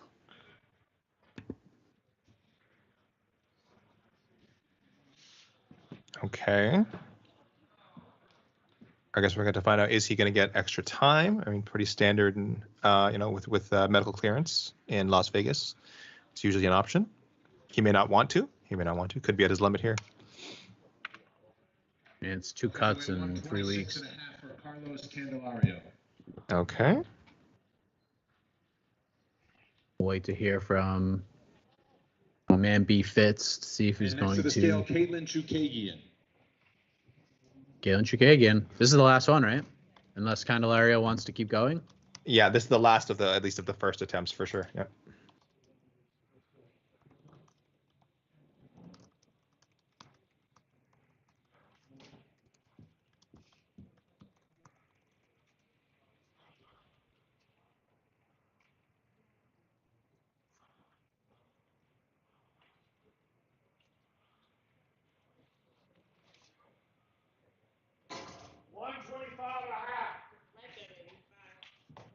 $125.5 for Caitlin Chukagian. $125.5 for Caitlin Chukagian. Her fight with Amanda Hebus is now official, as are almost all of the fights on the card. We're still waiting word on one fight. Tetsuro Taira, who made weight successfully,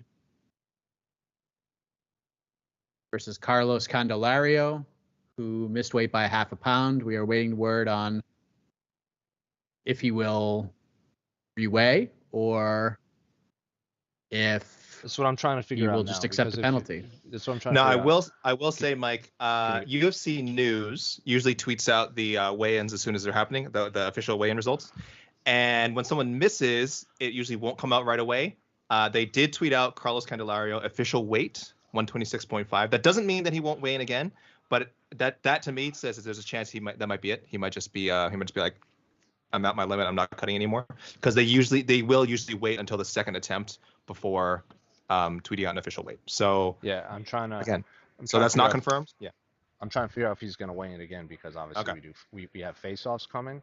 So I Yep. think we're all under the assumption that if he doesn't weigh in, the face-offs will probably happen in like 15 minutes. But if he's going to weigh in again, obviously you have to get him to 11 o'clock. Because if he's going to weigh in 15 minutes, why not we just stick around for another 15 minutes to watch weigh-ins live? Let's do it. I mean, That we sounds have like to. You guys got nowhere to be, right? I mean, there's a lot of places I'd like to be, but no, that sounds like a grand Where idea. would That sounds like a great idea. where would you rather be? If you could pick one place, where would you rather be? I haven't been to a water park in at least 10 years. And we're finally getting like actual like summery sun weather up here in Ontario. So I would love to a water park, he says. That's so funny. I'm a grown man. I'm a grown man, and that's where I want to be, all right? I did not expect that. That's amazing. What would be, if you went to this water park and you were the only one there, it was only open to you? What's the first thing you're doing? Are you going down? Are you going on a slide? Are you wave pooling? Are you going the lazy river? Like, what's the first thing? Oh, the highest slide, man. I love slides. Like, I'm not really afraid of heights. So like, give me the highest slide, like those big like vertical jump. Oh my god, I love those, man. I love those so much. And there was no lineup. I would just like do it like 3 times. They can't see you. You can hop in front of there if you want, though. I don't know what's happening. Oscar was trying to make funny faces. I'm like, they can't see you right now, Doc. But if you want to hop out, right. you can. So you mean he was just making his normal face? Oh! He can't hear you either, Doc. No, I know. Don't worry. These insults are meant to be behind his back. Oh, okay. So, yeah, not to his face. I would never say anything like that to Oscar's face. Oscar, if you could pick anywhere in the world you could be right now, if you could pick anywhere in the world right now to go. I don't know if to they can hear be, Jose right now. Where Jose, would can they you hear rather you right be? now? Can who hear me right now? The world. Is this? Any place. A whole house in Amsterdam. Yeah. Okay. Oh my God, Jose, did that go out on YouTube? He I said don't a know, church. maybe. He said 'Cause we heard- He said the big church. That's what he I said. think they, Yeah, he he said- could hear me. Could they hear Oscar? Then they could hear Oscar too. Maybe. Okay, so we can't even lie because You know what? he That's, said. you know what? That's my mistake. I should have. If Oscar's gonna say something, it's probably gonna be something over the top.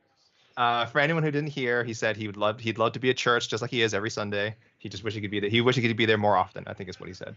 Yes. Yeah. We appreciate that answer. I'm just gonna see if there's any questions. Oh, someone just shouting out Action Park. No, guys, those aren't good. Don't go to an Action Park. Are those still? Do they still exist?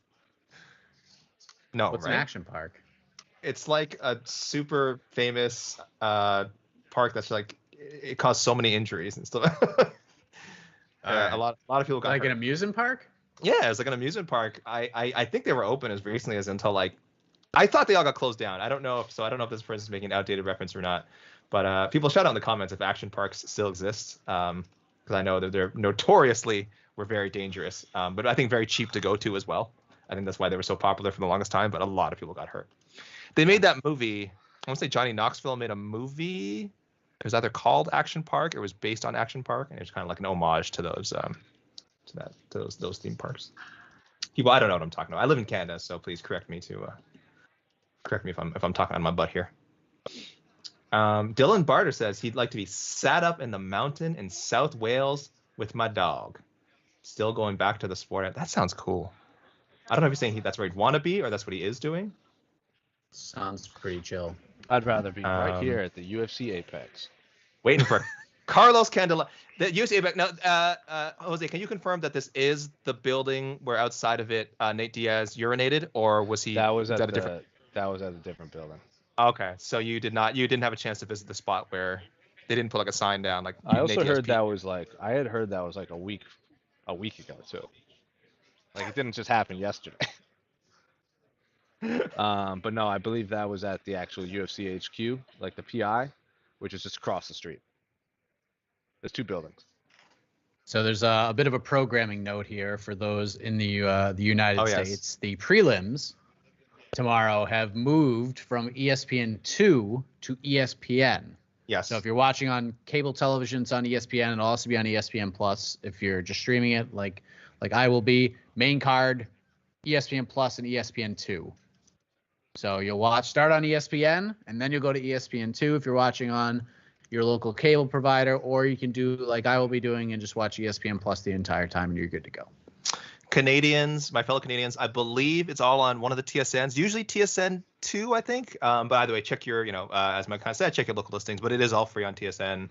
Probably some prelims on Fight Pass. And if you're watching Bellator today, I want to remind all my Canadian folks, all the cards are free on YouTube. So you can watch all of the Bellator action that's happening. As Mike said, a preliminary starting now. And then you can stay tuned for the main card. We don't have Showtime up here in Canada, so we have our main cards just on YouTube. You can watch it at your own leisure. You can replay it anytime you want. Bellator's popping off up here, even though they'll never come back up here again. I was at the last show they ever did here, and they're in Windsor, Ontario, and they're never coming back again. Yeah. Hey, listen, you might get a UFC card, so. Oh, fingers crossed! I can't wait. They're talking about Toronto. We'll see we'll see when and if that happens. Oh, Bridge 4, thank you on YouTube. Explain to me about Action Park. Yes, Action Park still exists. He says I used to work there. It closed for a year or two, reopened and rebranded as Mountain Creek without a bungee jump. Apparently, there used to be a bungee jump at this amusement That's park. not my action park. That's your, and some not in this America, and some other rides. So I guess it was rebranded, and I assume hopefully actually ran through some safety protocols, and is now acceptable. There you go. People want another poll. Mike, can you take the reins for a second while I think of another poll? Let me throw up another poll here. All right. So we're still waiting on all the fighters have weighed in. almost all of them have made weight successfully. Carlos Candelario missed by a half a pound. No word on what's going to happen because technically the weigh-ins are still going on. He would have another hour should he choose to continue his cut if he wants to lose that extra half a pound. But no word on whether or not he's going to do that or if he's just like, nah, I'm done. What the penalty will be to Tetsuro Taira. Could be probably 20%, but we'll see what happens. Everybody else successfully made weight. Looking at the betting lines right now, I mean, there's some interesting looks here. If you're looking for some betting action and some advice, perhaps, no better place than the MMA Fighting Podcasting Network. Jed Mishu and GC with their show No Bets Barred. This is a tough card to bet on, for being honest. I heard, what's his name? Gumbo Cat. He won yesterday, and he's not even gonna be around next week. He floats in every once in a while, you know? Yeah, convenient. Am I right? Yeah, he's like Nolan Ryan late in his career. He pitches like every couple months, just floats on in, throws overrated? A gem, and then bounces. Yeah. Oh, man. Killishaw on Twitter just hates the fact that GC won. Then he blamed me for it. I didn't do anything. It's because it was transparent. Everyone wanted to see the actual matchup between me and him. And so they gifted it to him because they knew if he had won, I would face him next week. But now I hear he can't even play next week. So I'm gonna use GC stands for greatly convenient. Am I right? But see, now the matchup is even bigger between Jose and GC because GC went out and got another win, right? Now it makes it bigger. Now he's earned the opportunity to face Jose. It's not Jose could face this person, this person, this person, and this person. The only one people want to see is GC facing Jose.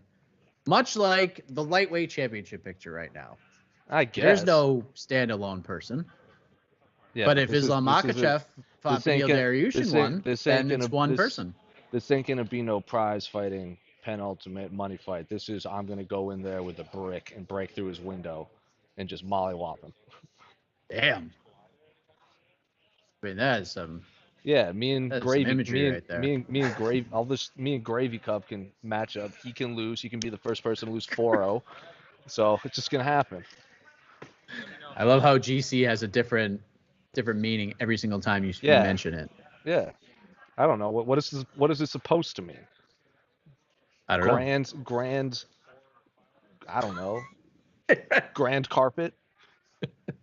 Yes, grand carpet. Yeah. Oh man. But GC did get the win. It was a spirited battle. I'd stick to that. Jed was back to Jed was just flame throwing the entire time. Some people dug it, some people did not. But get out of here. That's what happens. Mr. No Gray Area himself.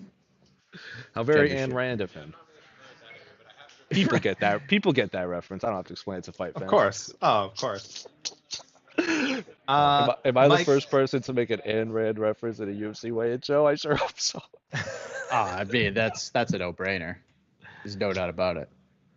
Mike, our pal Tristan Gordet wants to know, this is kind of an odd comparison, but it's a question. Do you think Andrea Lee will be the Clay Guida of the WFLYWD, or as most of us would just say, women's flyweight division? She can beat good fighters, but just can't beat the elite. That's an odd timing for this question, but I don't know, Mike. What do you think? Yeah, I mean, I don't really know. Let me just I want to pull up her UFC record because it just kind of go through the resume here. 5-3. So let's see. Wins her first 3 fights. And then as she was dealing with a lot of the craziness in her life, she loses a split decision to Joanne Wood, which I thought Joanne Wood won, but there are people who thought Andrea Lee won that fight. Loses a split decision to Lauren Murphy, which a lot of people feel Andrea Lee won that fight. That was the Houston card. And then she loses to Roxanne Modafferi. There was no debate there. I think everyone unanimously thought Roxanne won that fight. Oh, guys, can you hear me? Yes. I had to mute myself for a second. So, who just missed weight? Was it Candelario? Carlos Candelario's going to go back to try to cut weight. He has until 11:15, and then he's going to We're gonna do face-offs after. Okay. So we got what? Another hour, 50 minutes? But he said 11:15. So for us, that's like another 50 minutes. Let's go. Oh my gosh. Okay. I mean, yeah, I'm really excited. But he's a New Englander. So Carlos is going to go cut the half pound. He'll be back in 11 minutes. We'll move on with our lives. Someone's dropping some beats. Damn. Don't demonetize us, YouTube. Yeah.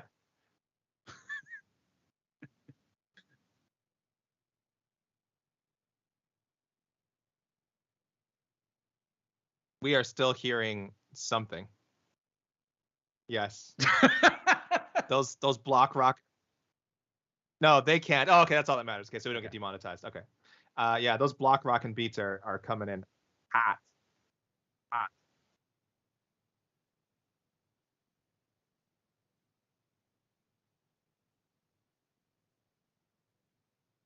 Damn. And now it's over.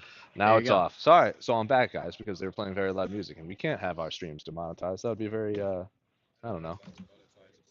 Well, you never know. Demoralizing. Yeah. YouTube tries to demonetize us for no reason, so we can't give them a reason. But it is what it is. So yeah, so there you go. If you're just joining us, Carlos Candelario was a half pound over, and he's going to continue to try to cut this last half pound. He's got till 11:15 a.m. Pacific time, 2:15 p.m. Eastern time to cut that half pound. And then as soon as he does that, we'll do face-offs. So This is going to be the longest weigh-in show ever, you're saying. we thought it might be the shortest, and now we're going to be the No, For- last and- week's had to have been longer. and Last all- week's had to have been longer. all Kidding me? for Carlos Candelario. Last week's was way longer than this. This is true, but it wasn't for Carlos Candelario, which that First was of waiting all, for the champion. come on. This will still be less. All right, listen, we've got people saying GC stands for Grandma Cthulhu. Brand what? Grandma Cthulhu. No, you can't have that distinction. Cthulhu's my You thing. don't like that? No, that's too posy. Grandmaster could- Kronk. No, Grand- too this is many. from the No, News grand is overplayed. He needs something like appropriate. How do you like from Doubler Bubbler? Garlic camcorder. Yeah. Oh, see, that's money right there. He looks like he would eat garlic and then touch a camcorder. Which you shouldn't do, by the way. If any kids are 100%. listening, you shouldn't do that. You should not do Wait, that. it looks like they're messing around with the scale, so I don't know what's happening right now. The Habibi says GC stands for Giggly Copper. I like that. Or Giggly Copper. Giggly. These are good. These are really good. Keep throwing these out there, guys. The GC. Looks like they're taking the scale away, guys. So it looks like he might have to. Uh-oh. Weigh in. Yeah, so we'll have to weigh in the back. What does that mean for us? Don't know. You know, I'm asking. What I'm asking is, can I go? Is my? I'm joking. Love spending this time with you guys. Love spending this time with the listeners. There you You want to leave? You want to leave? We have a Bellator question, but I don't think it's for today's card. Oh, yes, it is. I'm sorry. This is wow. There you go. MMA journalist, everyone. Who's this from? Doubler Bubbler. Can Lyoto Machida beat Fabian Edwards in today's co-main event, or is he too far past his prime now? And is he too far past his prime now? And is he just supposed to be like a good win for Edwards? Do you think they're throwing him in there as like a resume builder for Fabian Edwards? I mean, I actually feel like this is whether or not Machida's career is about to wrap up, or like, let's just say Machida had a 20-fight deal with Bellator right now, and this is fight 1, based on, like, he signed a 20-fight extension. This would be probably the fight to make anyways. This isn't like a put over kind of a fight. This is pretty much how it lines up in my eyes, because both guys are coming off of losses. You can make a strong case that Machida actually had the better performance in his most recent fight than Edwards did, but both lost like kind of unspirited decisions. So yeah, I feel like this would be the fight to make anyways. So I don't take too much stock into that. To answer your first question, can Lyoto Machida win? Yes, he can. But this is going to be a very typical Lyoto Machida fight where it's going to be close. It's going to be very chess matchy. It will go the full distance, and he'll probably lose a split decision to Fabian Edwards. So, I don't know. What do you think, KK? I'm sorry. I totally. Oh yeah. No, yeah. It's very. I'll admit I've probably been way too slow to jump off the Machida train, bandwagon, whatever you call it. Like, there's always matchups they make for him, except for like the Ryan Bader rematch, where I'm like, well, this just isn't going to end well. There's always matches they book for him though, where like I can talk myself into, yeah, if we see like he's had this much time off, he's rejuvenated or whatever, and this match, like I've seen this guy fight before, and I just don't think he can figure out Machida's style. But there just comes a point where there's like that athleticism gap becomes too big, and I don't care how skilled a martial artist you are, you're just not gonna be able to win fights at this level, at the Bellator level, at the UFC level, whatever level you want to talk about, definitely that upper tier. So it's a winnable fight. I wouldn't pick him.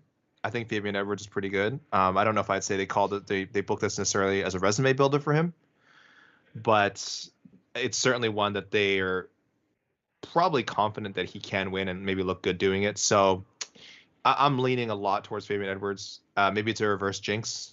Not that I believe in that sort of thing, but I am leaning towards Edwards. I want to see what the betting lines are. Yeah, I mean, listen, Fabian Edwards is a small favorite, -145, Machida +125. So I think there's value on Machida here. I really do. I don't think this is. I think this is a close fight. I think it's a 50-50 fight. If you are betting on the Lyoto Machida fights in the year of our Lord, 2022, I'm just going to say call one of those gambling hotlines. Before you go too far. I don't think you should be betting on Lyoto Machida fights at this point. No, we probably shouldn't, but I think there's some slight value at plus money for Lyoto in this fight. Hey, this card's kind of good. It's not bad. Is that a weird thing to say? Like, and I don't mean this in like a good. Oh, it's good for like a Friday Bellator card. It's like a Friday afternoon Bellator. Like, it's kind of interesting. So guys, we'll give you, Mike. Let's hit it. We're not doing one, I guess. Let's hit him with a quick Bellator preview thing here. I'm just looking at the card now. On the undercard, prelims, excuse me. Alina Kelianidu is like this really interesting prospect. She's kind of like, they called her up. She probably got pushed up way too soon. I think she saw her first run with Bellator. I think she was like 19 years old. She fights Sinead Kavanaugh, who, as we know now, is not a bad fighter. Anastasia Yankova, who kind of fell off the face of the earth now, but she was, being kind of pushed as a thing in Bellator for a while. And then she went back to the regional scene, got some more experience, came back again and lost. I don't think she's 1-4 in Bellator across 2 stints, but clearly a talented young woman. She got her first win last time. Now she fights another veteran in Kate Jackson. So I kind of like that in the prelims. And the main card, Paul Daly retirement fight. Denise Kielholtz, kind of Watanabe, I think is a really cool fight. And it's a great fight. Yeah, and I think Machida Edwards and MVP Storley. I don't know. That's MVP Storley is going to be interesting. I don't know how you feel about that. The main event, Mike. I don't love it. I there's so much I don't like about this fight. I don't like that. I hate that there's an interim title on the line. No, fight. I hate it.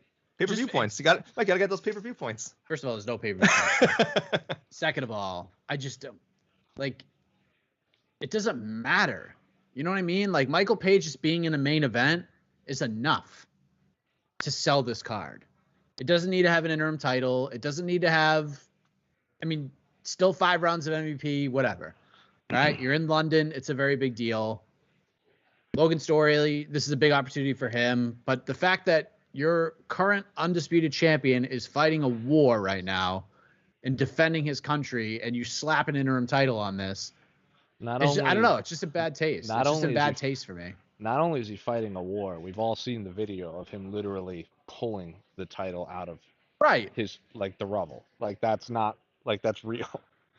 Yeah, I don't like it. I don't like it at all. Unless Yaroslav Amosov was like, Scott, Bellator peeps, let's do an interim title. Maybe, and they try to talk him out of it, and he was like, I insist. It would be tough because like MVP clearly has done enough to get the title shot, and Storley was clearly like next man up. Probably would have faced the winner regardless. Or Jackson if he had beat Lima on that card, because that fight was supposed to be on that card as well. But like you can't strip Amosov. That would be like the worst case scenario. That would 100%. be So I don't know. It's tough. It's just Or you just don't do a title. yeah. You know what I mean? You can just pay them more and just, you know what I mean? And you don't need an interim title. There's just some sourness to it. But then they have to redo the posters and listen, you make a great I point. always joke like when like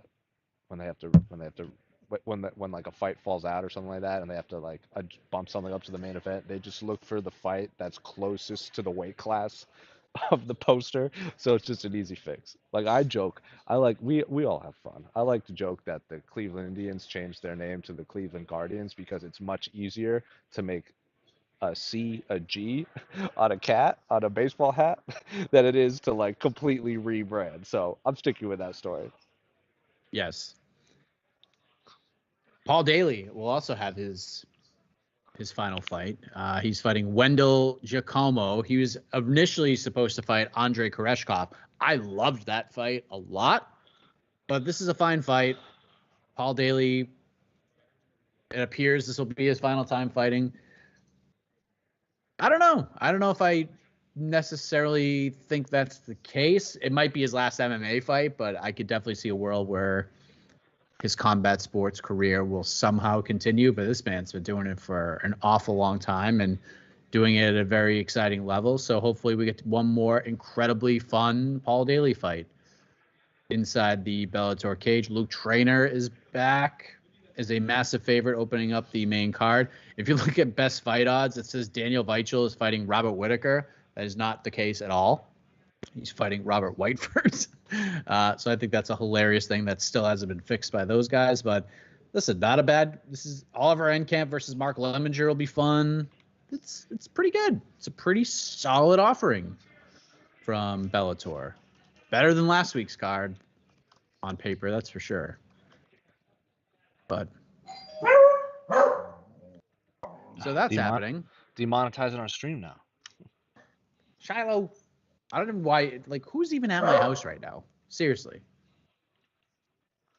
Shiloh. I don't know what's happening. Who is this person? Who is this person stream. who's not at home right now watching the UFC 54 weigh-in, like live weigh-in stream? How dare you? Know what I mean? Like who's? Why are you leaving the house? You should be at home watching the stream right now. Like I'm sure it's somebody just dropping something off, like delivering something. But you don't have to ring the doorbell. Just leave it. Just leave it there. It's all good. No one's gonna take it. You're good. It's all good. I got the dog all riled up. He came right back up. He's just laying back down. You ruined his nap. Golly. So there we go. That's the Bellator card. Jose, your thoughts on this UFC 276 card? Because we got a big chunk of that announced. We had confirmed almost every fight that was on that graphic. We knew Adesanya Cannonier was a probability, but just needed that's a good fight. One more signature. That's a very good fight card. That is a very high level international fight card, and there's not a lot of how would I say this, heat in the main event, I guess, like outside of like if you just like myself, if you just like high level martial arts competitions, that's the best fight right there, because like there's no bad blood between either man. Izzy's just like, Jared earned the shot. Jared's like, I'm gonna go punch a hole in his face and take his belt, and then we can be friends after. So yeah, love the main event, love the co-main event. Strickland Pereira's gonna like be all kinds of heat. O'Malley Munoz, that's the card, right? Am I thinking of the right card? That fight is awesome. That's a great pay-per-view opener. Obviously, Uriah Hall, Andre Muniz. Anytime you can stack, like if like the title's on the line in the main event, I like kind of having a few other contenders below them, so everyone can kind of be on the same timeline. That can be around each other. And then Tavares, even Duplessis, I think is on that card. And then Lauren Murphy, Misha Tate. I mean, freaking Robbie Lawler's on that card too. Like that fight card is so good. That's such a good fight card. Yes. Didn't they announce Bobby Green and Jim Miller's on that card too? Yes, indeed, Jose. Jim Miller, Bobby Green. on that card. Jessica I, Macy Barber on this card. Jessica Rose Clark, Julia Stoliarenko on this card as well. So that'll be a nice, fun, violent fight. So right now there's, I believe, 11 fights that are official, and we still got a potential for 3 or 4 more. So I'm very curious to see who would fill those slots. I'm sure some up-and-comers, some guys they want to give a little bit of shine to. So I'm very curious. There's some great fights that have been announced recently. The Austin card's looking pretty solid. July 30th, we get an interim flyweight title fight in Dallas between Brandon Moreno and Kai Kara France. So that one's starting to come together a little bit. But from all accounts, I know the UFC hasn't officially announced it, but all signs pointing towards Dallas, Texas, July 30th for UFC 277. I know there are some different options on the table. I know Boston was being looked at and some others, but Dallas, from what I understand, what I've been told, they're going to Dallas. That's where Derek Lewis is fighting Sergey Pavlovich. That's where the Ankalaev Anthony Smith fight is happening. We just found out Paulo Costa versus Luke Rockhold happening on that card. We got Drakkar Klose, Diego Ferreira, which is going to be a crazy fight. Ramiz Brahimaj versus Michael Morales. Ji-Yeon Kim versus Maria Agapova. That's the Dallas card so far. And we got Moreno Kara France. No main event just yet. But I wouldn't be shocked to see the Peña Nunes rematch on that card, but who knows? So, yeah, summer schedule starting to come together a little bit, Jose. Love it. Got that stacked London card. Yes. Love the London card. Curtis Blades, Tommy Aspinall, main event. We got Darren Till, Jack Hermanson. We just found out Alexander Gustafsson's going back to 205 to fight Nikita Krylov. Paul Craig, Volkan Ozdemir just announced on that card. Muhammad Wahaya versus Charles Johnson. Absolute banger right there, by the way. Don't be sleeping on Charles Johnson. That should be a lot of fun. Mandy Boehm versus Victoria Leonardo on that card. And then Molly McCann versus Hannah Goldie on that card as well. And we're still waiting to see who Paddy Pimblett's going to fight on that card, because one would assume he will be fighting on that card. And then before that, we got July 16th. That's Askar Askarov, Alex Perez, Dustin Jacoby, Da-Un Jung, Michelle Watterson, Amanda Lemos on that card. Herbert Burns versus Hussein Ashkabov on that card as well. That's 23-0. Boy, that's a great fight. Jessica Penne, Brianna Fortino. FKA, right, AK? FKA, known as Brianna Van Buren. She makes her long-awaited return. Fortino now. Yes, Puna Soriano versus Dulce Langambula on that card. I know there are reports coming out that Brian Ortega versus Yair Rodriguez is on that card. Conversations I've had, not done yet. Being discussed, but not done yet. So we'll leave it at that. And then July 9th, that's the Rafael versus Rafael main event rebooked. RDA versus Rafael Fiziev. We got Cynthia Calvillo. Loser changes their name to Randy. Yes, Randy Dos Anjos versus Randy Fiziev. The potential is huge. Cynthia Calvillo, Nina Nunes, Antonia Shevchenko, Courtney Casey. Ronnie Lawrence versus Said Yakub Hakramanov. Love that fight. Trayshawn Gore versus Josh Fremd. That's going to be absolutely insane. Saeed Nurmagomedov versus Douglas Silva de Andrade. Abdul Razak Al-Hassan versus Jamie Pickett. Kyle Braulio versus Armin Petrosian. Banger. Sajara Eubanks, Marina Moroz. Austin Lingo, David Onama. And Cody Garbrandt versus Ronnie Yaya, Jose. How about that? Yeah. What do you think of that piece of business? I mean, it's a fight that Cody should win, but I feel like I say that about a lot of Ronnie Yaya's fights. He's one of those guys that he looks so much older than he actually is. And has he won? I want to say, I know he lost to Joe Soto like way back in the day, like 2016, 2017. And since then, his only loss has been to Ricky Simone. So he's like 6-1, 7-1 in his last 7 or 8 fights. Yeah, he had the draw with Barzola, but and I know this because every time he fights, I bring it up. He's never had a knockout win in his life, and he's had like 20 plus submission wins. He looked pretty good on his feet against Simone though. He got his attention a couple times. Yeah, Ronnie Yaya's when I used to do the A side and Shorty Torres was always on the card. Was always like kind of like a monthly guest to talk fights. I remember one time he came back from like a training session at ATT and he's like, yeah, because it was every Wednesday at 1. He was like, Monday I had striking and sparring and I just sparred with Edson Barbosa because he was getting ready for I think like Dan Ige or something like that. So it was like around the same size. He goes, and then yesterday it was grappling and wrestling, and I just rolled with Ronnie Yaya for an hour. I'm like, so you died back-to-back days. Doing sparring with Edson Barbosa, writing to rolling with Ronnie Yaya. You basically just got a baseball bat to the face, and then drowned immediately after. Oh my gosh. Yeah, Yaya, almost a 20-year professional vet. He's so good. What was his UFC debut? Did he debut on that? I know because he's a WEC vet. He is. Yes, he fought Joseph Benavidez in WEC, fought Eddie Wineland in WEC. Was his UFC debut the Chad Mendes or the Mike Brown fight? Because I remember he fought. It was Mike Brown. Yeah. Was Chad Mendes next? Number 2. Yep. Yeah.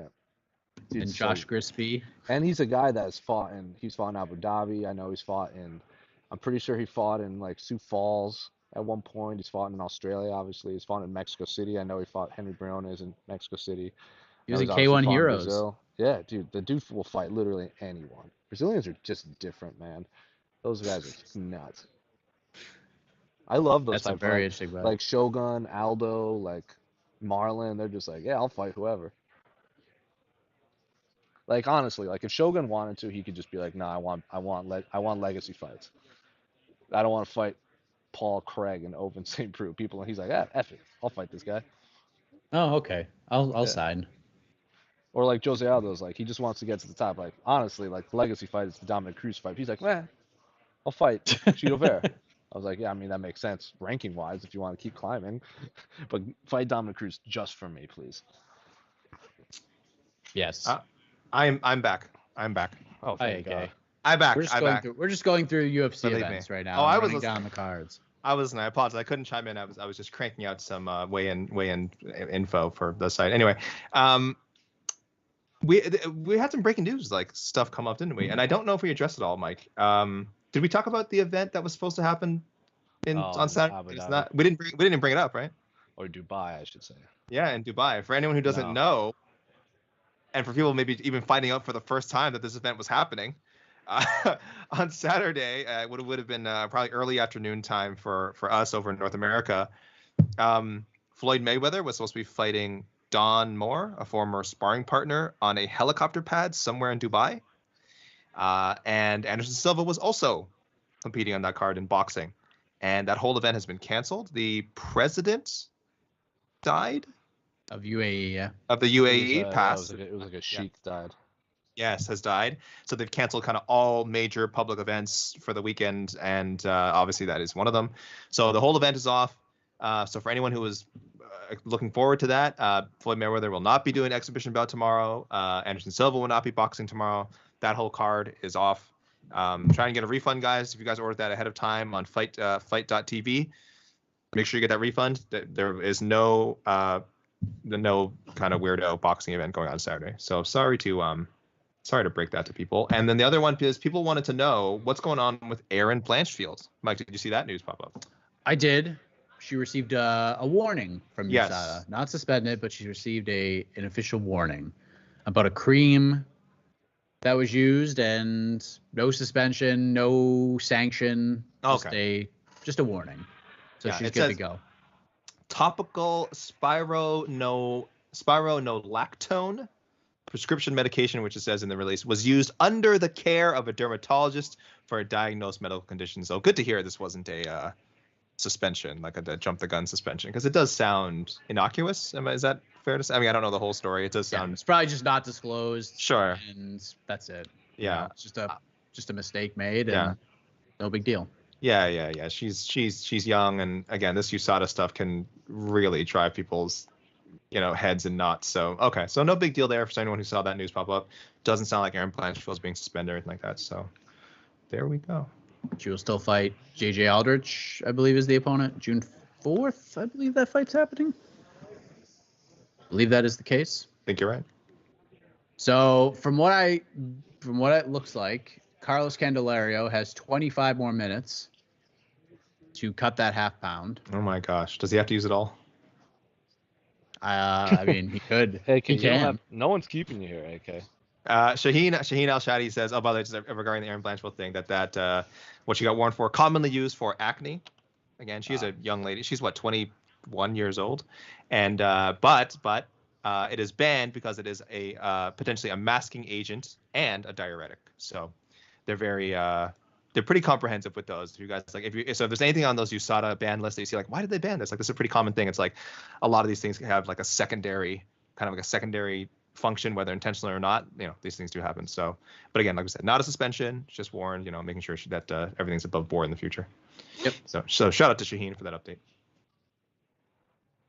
You got any more questions from the peeps, AK? Because we got 25 minutes to kill. Let's talk about Mr. Morales and the Big Steppers. Let's just talk about that for the next 25 minutes. Go ahead. I don't listen to Hippity Hop, so it's. So I don't listen to the rap music. Yeah, I don't know. It's on a scale of 1 to 10, I'd probably give it like a solid 10.5. 10.5 out of 10. Yeah, 5 out of 5, 6 out of 5, whatever you want to call it. It's so good. It's unbelievable. 5 source mics out of 5. 6 source mics. I don't think the source ever did that. They unplugged one of Drake's mics and gave it to Kendrick. What's the best track on it? What's the one? I don't know, man. N95 bumps, but Father Time is really good. Auntie Diaries is really good. And did he drop this? Is this on YouTube? Did people send this on YouTube? So he came out with The Hearts Part 5 on YouTube, which is like, he always comes out with the song called The Hearts, and it's always like Part 1, Part 2. And it's always, he puts that out before the album comes out, and that song's not on the album. It's just like a single. I think the song We Cry Together by Taylor Page is like jarring. It's so jarring. Like I listened to the whole thing like 3 or 4 times last night, and I was like, that song stands out for just how unique it is. So you're saying he releases sort of a side thing on YouTube first, yeah, not the actual album. It's so The Hearts Part 5 is not on the album. It's its own entity. But whenever he comes out with a new album, he usually drops The Hearts Part blank. Can people just do it on Spotify? The actual album itself, yeah, Spotify? Yeah. Spotify, Apple Music, all that jazz. Apple Music, all that stuff. Okay. Everywhere you would listen to, you're fine. We're all fine music. But I highly recommend everyone go watch the music video for The Hearts Part 5. It's unbelievable. The Heart Part 5. Yeah. He deep faked a bunch of celebrities onto his face, so it was pretty cool. Oh, that sounds disturbing. No, it's really good because he did like Nipsey Hussle and Kobe Bryant and everything, so it's really cool. Oh. My favorite hip hop song is "Sweet Caroline" by Neil Diamond. Yeah, that's like the hardest, an objectively good song, which everyone. I mean, I know you guys appreciate it for different reasons. But I appreciate it in the 7th inning at Fenway Park. Every time that song comes on, I never see anyone on Twitter, like when it comes on during like an MMA event, and like Darren Till comes out to it, and whoever comes out, whenever that song's played and they play it in arenas just to get people amped up. I never see anyone on MMA Twitter complain. Everyone, Luke Thomas especially is like, oh my God, I love Sweet Caroline. I don't think Luke Thomas has ever complained about anything ever. No. That individual. Oh yeah. No, that doesn't sound like him. But he loves Sweet Caroline. Again, he also said if you ask him what's his favorite hip hop song, he will say Sweet Caroline. It's a pretty common answer. Like I'm not like saying anything original here. I think we all love Sweet Caroline as like the best. Yeah, like the best rap song we know. Pretty objective, universally beloved song. So I do love that song. Doubler Bubbler just says Parker Porter fights next week. No big deal. Only the heavyweight GOAT. Oh my goodness. Yes, and as it stands right now, let me just pull it up because I was looking at this earlier, and he's fighting Jailton Almeida. Yeah. Parker Porter is the biggest underdog on the card by a lot next week as a plus 450 dog against the minus 630 favorite in Jailton Almeida, and I expect that line to grow even more. But I don't know. Parker's one of those guys. Parker's just that dude who can wreck a parlay real quick. I mean, look, Almeida. I mean, if anyone who's wondering, yes, you're thinking Almeida is not a heavyweight or does not typically compete at heavyweight anyway. He does look to be sort of this big prospect at the light heavyweight division, but he's kind of just stepping up to take this fight. Yeah, I don't know. Yeah, I don't like guys randomly going up to heavyweight. I do think it's a bit strange. I mean, I understand why he's such a big favorite. I'll certainly be picking him as well. But that would be a weird detour. And like if he loses, obviously he's just going back down to 205. Like it almost like doesn't matter for Almeida. Like you certainly don't want to lose to mid-tier heavyweight. But worst comes to worst, it's like, oh, I made a mistake. I shouldn't have gone up. Back to 205 for me. We'll just look at this as a blip in the radar.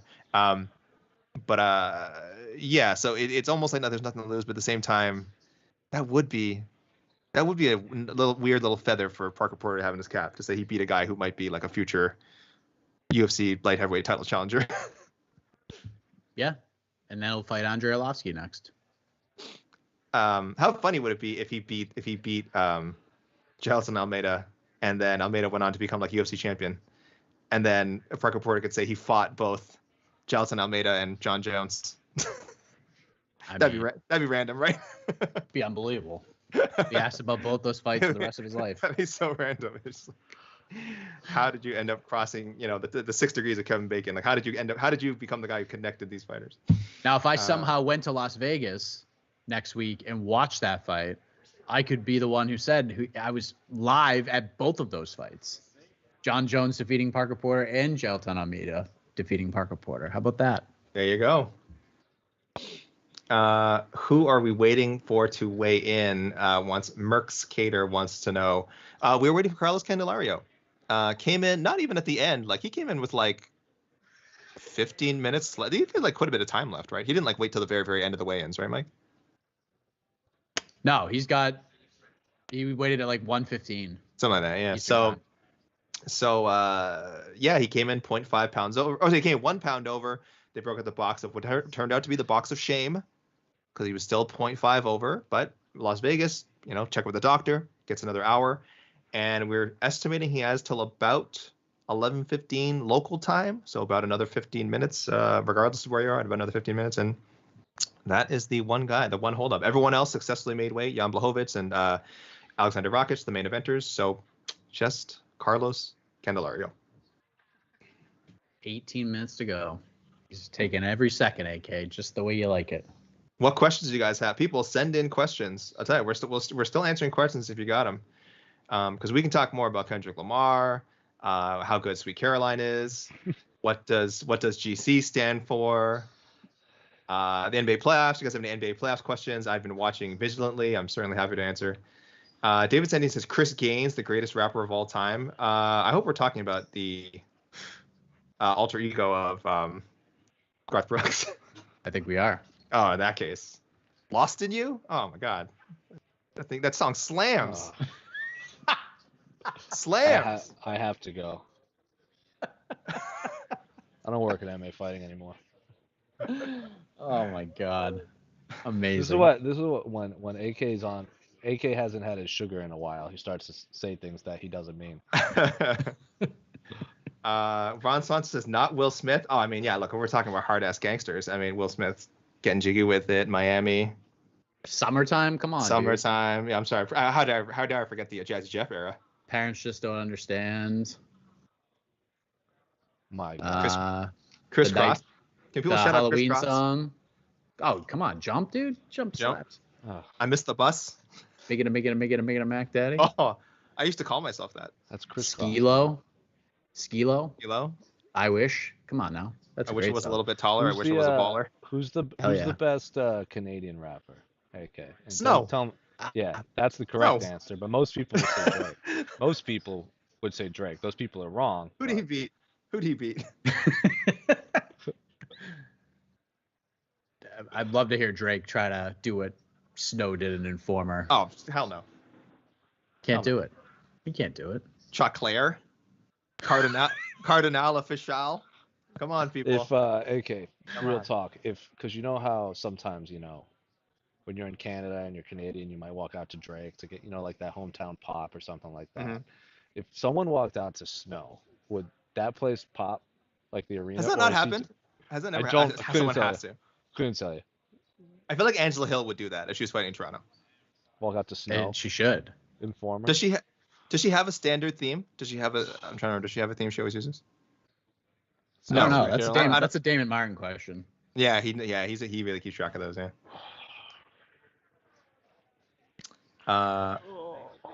Luke DeMott wants to know. Oh, actually, no. Let's go to Luke DeMott. I'm sorry. I'll try to go back to your question, Luke. Shannon Roberson wants to know. Jose, what's your take on Demon Slayer? Will it stand the test of time as a manga? How much time you got? Well, we got a lot of time. Trust me. Will it stand the test of time as a manga and an anime, or is it just a passing phase?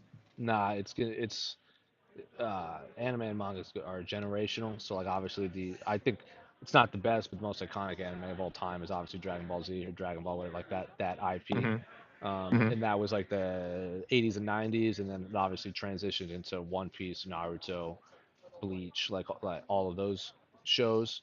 And then from there, it's kind of transitioned into like Attack on Titan, Demon Slayer, and My Hero Academia. I guess Hunter x Hunter kind of has had two entities, so that kind of expands generation. So I would say Demon Slayer is like this generation's like Naruto or Dragon Ball Z. If that makes the hero's journey. That big? It's a big deal, man. So when in Japan when the movie came out, the most recent the Mugen Train movie came out, it was the highest grossing anime. It broke the record held by Spirited Away and Your Name. That's how massive it was in Japan. And then it came to America, and I peak COVID, and I risked my life to go see it. That's pretty big. Like even I, definitely like anime, not new, but what do you call it? Just someone who doesn't know much about the modern anime manga scene knows like how big it is to beat like Spirited Away and something like that's obviously was a big. I mean, that was a big deal. That movie was a big deal in North America. Like my tattoo artist also, like I have a tattoo artist friend. Shocking, I know. And he tells me like when he first started, because he specialized in anime, he was using a lot of Dragon Ball, and then for a while he was doing a lot of Naruto, and then he did a lot of Attack on Titan, and then like lately it's been a lot of Demon Slayer and My Hero Academia. But he said now he's seeing a lot more Chainsaw Man, which will probably be the next big anime that will capture. Well, the manga is unbelievable, and the show has been in the works for a long time for Netflix, I believe. So I think that's going to be the next big anime on Netflix. Demon Slayer is on Netflix, right? Correct. It's almost over too. And this Chainsaw Man is also. You think they're going to bring it over to Netflix? I think it's being made by Netflix. Okay. But the manga's over. And the manga's unreal. Justin Villegas wants to know, Gurren Lagann. What are your thoughts on Gurren Lagann? It's all right. It's fine.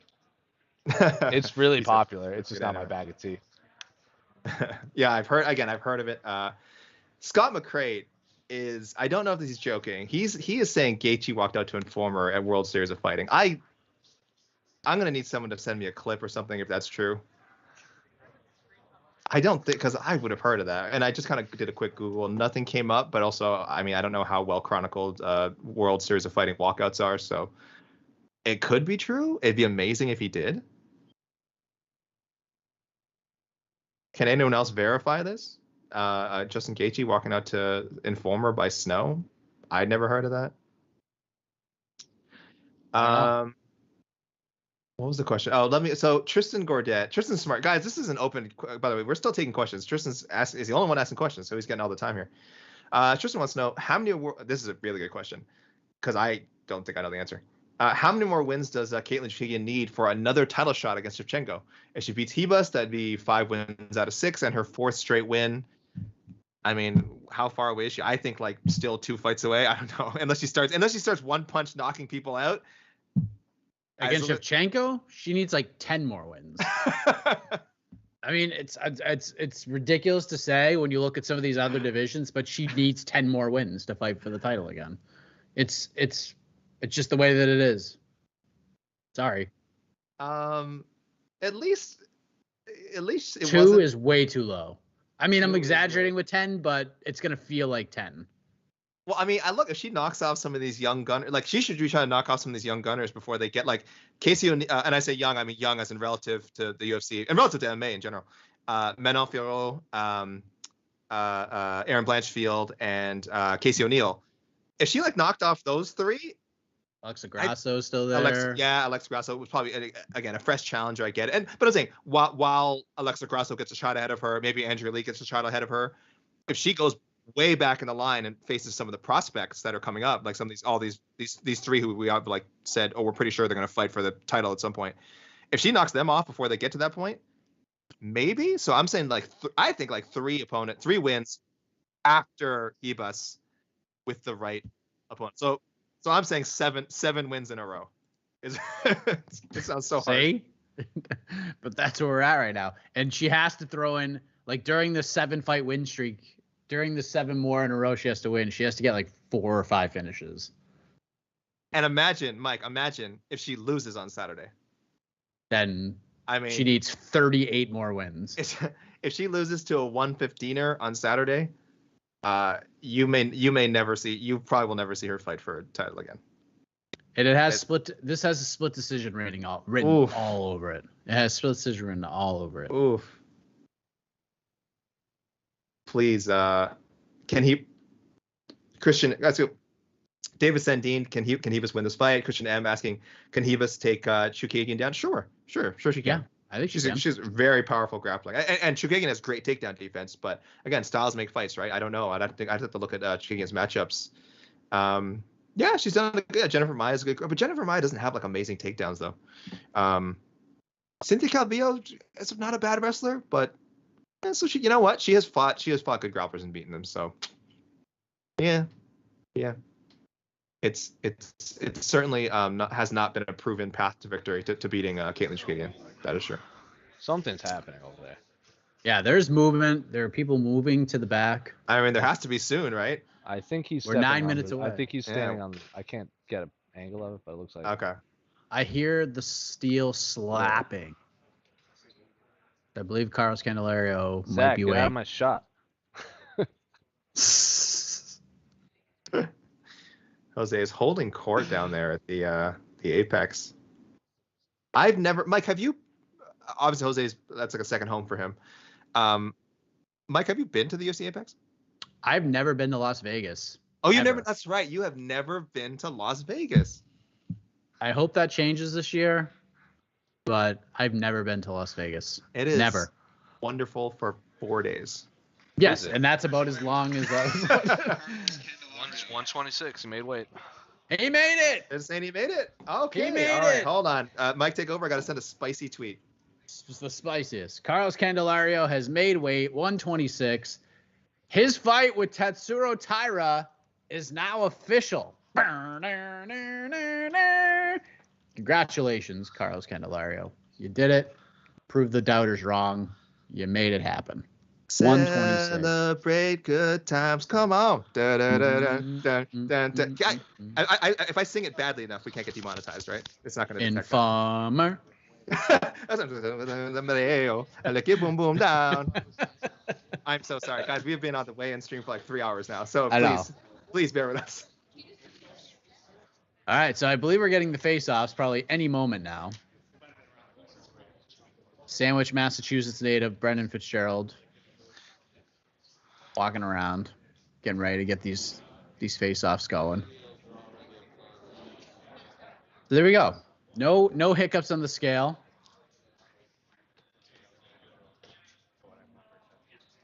No Charles Oliveira type situations. We're good. I'm so happy. Life's a blessing.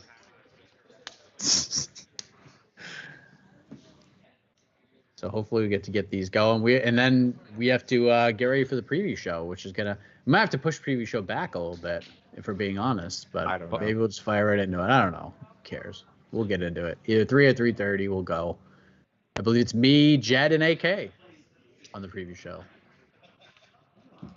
I can't wait to talk more. Me too. I just did an hour and 10 minutes on Heck of a Morning, and I'm you've been 2 on hours here. You've been on all do another day. hour there. You have been on all day. I am really bummed out though that the Mayweather Anderson Silva thing in Abu Dhabi in Dubai isn't happening. Actually, it's kind of a weirdo thing, but I was definitely looking forward. I like weirdo They're stuff. boxing on a helipad. Like, I was very curious about it the all. world's tallest helipad. The world's tallest helipad. How about that? I mean, that would have been amazing. But there's talks about just pushing it back a week. Like maybe next weekend they do it. So They're That doing makes like sense. Yeah. They're doing why like not? what, 3 days of morning, something like that. yeah, 3 days, 3 days of Sure. a morning, and then back at it. So there's talks that maybe even as early as next weekend the event takes place. So we will see, and if that happens and anything changes in that regard, we will let you know on MMAfighting.com.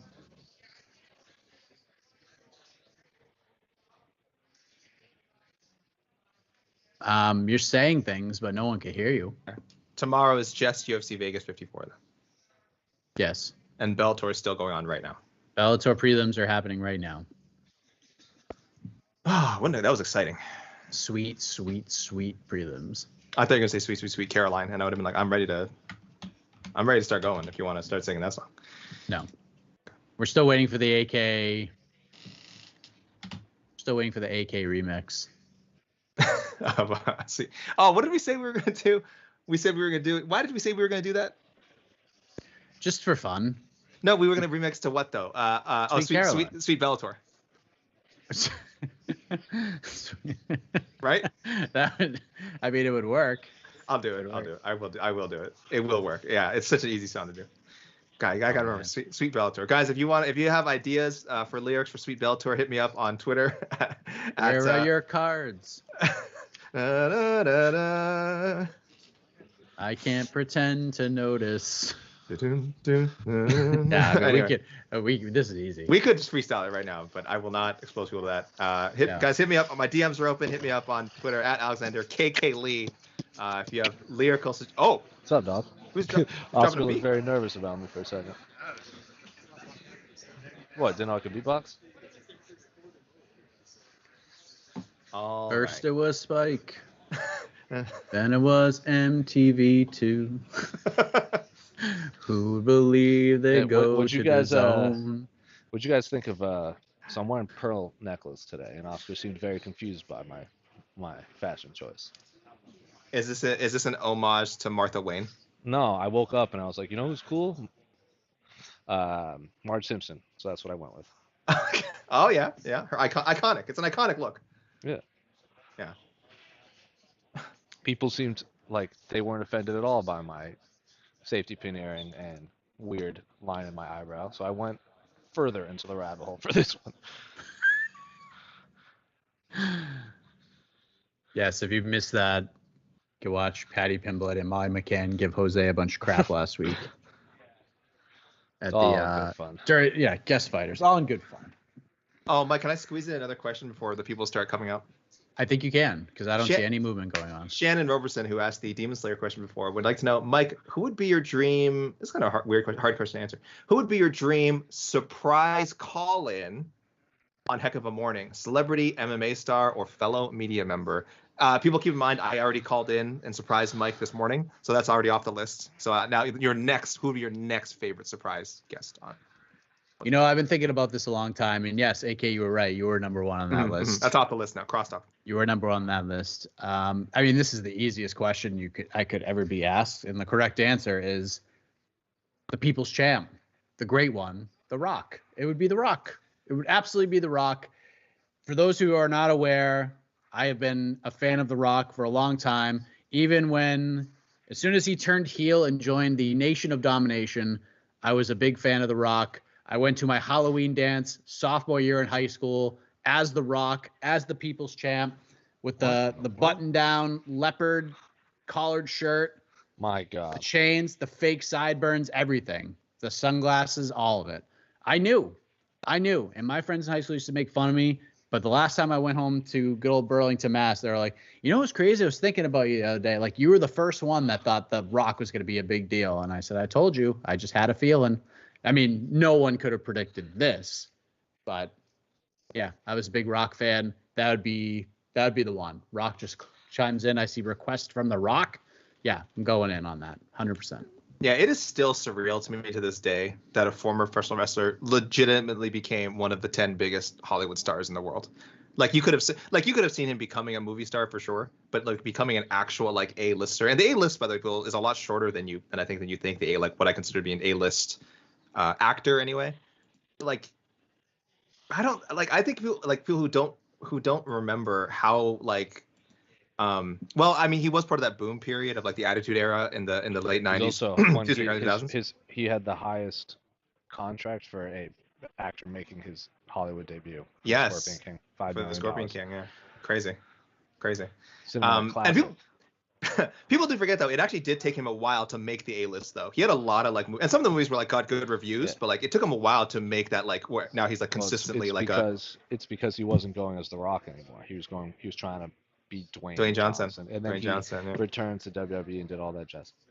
Yeah, there was also some pretty like mid-level like project like Walking Tall and like The Rundown, like movies that got good reviews but weren't like huge like over the top like blockbuster movies. And then now he's in this blockbuster phase and like literally anything he touches is gonna open like just have a mass opening. So I never thought the day would come. I'm a huge Rock fan like you, Mike, but I never could have imagined again a top 10 guy in Hollywood. Like insane, and that he would actually turn out to be the good guy in the Vin Diesel Rock feud. I was pretty loyal to Vin.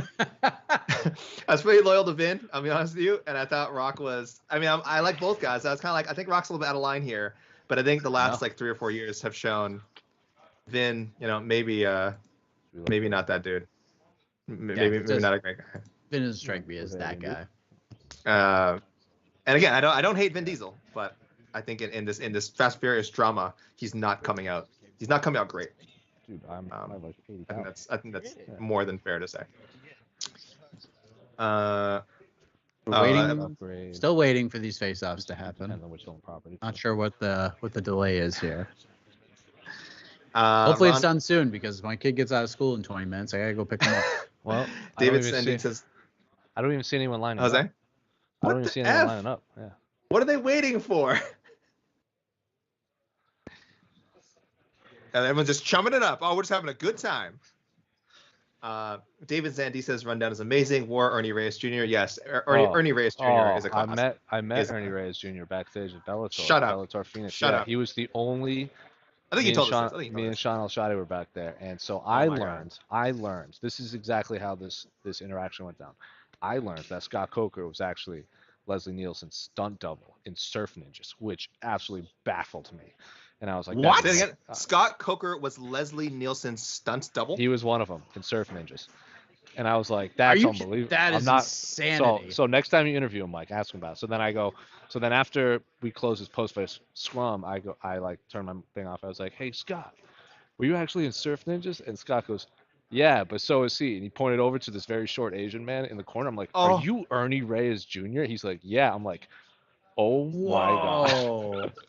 And then he was just standing because he was Scott's guest for the fights. So then he also played Kano in one of the Ninja Turtle movies. So Sean is like the number 2. Like, he was like Sean's like marks out for Kano, so he like freaked out too. So I was like, I think I've seen Surf Ninjas more than any other human being in the world. That is freaking insane. People, can I get a Moto Surf in the chat if you remember Surf Ninjas? Shout out to Surf Ninjas. Yeah. Ernie Reyes Jr. What does he say? He's like, what's the line? What does his character say? I don't remember. Moto Surf was what's his name? What's his name? Rob Schneider. Oh, money can't buy knives. That's what he said. Justin Villegas saying Predator. They're all lining up now. Okay, thank God. Predator is the greatest movie of all time. Predator is a great movie, and some of the sequels actually are not bad. Predator 1 is the manliest movie of all time. Someone asked me that. Yeah. What is like the manliest movie ever? It's Predator. Yeah. It's all flex muscles and sweaty bodies and big ass guns and being hunted. Oh, Shaheen's sending us. Is it a picture? Yeah. Oh, Shane says he's never seen a room of grown men mark out so hard for they did for Ernie Reyes Jr. Oh, he's the man, dude. That's amazing. My kid is now watching the old Ninja Turtle movies on Netflix. So if I told him that I was like in the same room as that guy, he'd probably lose his mind. He's like 5'4". He's so tiny. Not surprised. I want to say one more thing about Predator. Do not watch The Predator, whatever that one, the last one was that came out. It's so bad. It's so bad. Oh man, it's just so many talented people involved too, and just an absolute atrocity. Just an absolute atrocity of like studio intervention and bad editing and terrible writing and oh my god. Shannon Robertson wants to know, AK, if you could generate a poll that results were so impactful it changed the trajectory of who would be in the vacant lightweight title alongside Oliveira, who would that contender be? Like if my poll was actually like a magnetic poll and could affect the roster, who would I want Charles Oliveira to fight? Wow, that's Islam. I just want to see that. Oh no, wait, what am I saying? I want this fight to happen sooner rather than later. It's obviously Khabib. I want to see the Khabib fight. I guess if we're counting active fighters, then Islam. But yeah, I was gonna say that was the easiest question you could have ever been asked. The Khabib fight is going to happen. He's gonna beat whoever he fights next. If it's not Islam, whoever then, and then he's gonna beat Islam, and then Khabib has to come back to avenge his boy. It writes itself. 2023, Khabib versus Do Bronx. I'm telling you. Mario door slams. Apologies. No worry. Mario Amanda Ruiz says Predators with Adrian Brody was pretty cool. Actually, yeah, Predators isn't bad. Predators isn't bad. A lot of good. It's not. That one wasn't Yeah, it's bad. not great, but it's pretty. I definitely recommend watching. Lawrence If Fishburne people was in that movie. He was, yeah. If spoiler, if you enjoyed Predator and like didn't love some of the sequels that came after like Predator 2 or the Aliens vs Predator movies, Predators is really solid. Like if you just go from Predator to Predators, definitely a decent flick. How old is Rakic? 28. Yeah, Rakic is no, he's 30, right? Didn't we say he's 30? 30, yeah. 30 years. Just turned 30 in February. He's a fresh 30. I see everyone Right in the lining athletic up. prime. I see everyone lining up, but no one is moving. I see Matt just pacing around back there. Who is this for? Oh, that's that's Petrosky. Okay. Ultimate Fighter 29 alum, Andre Petrosky.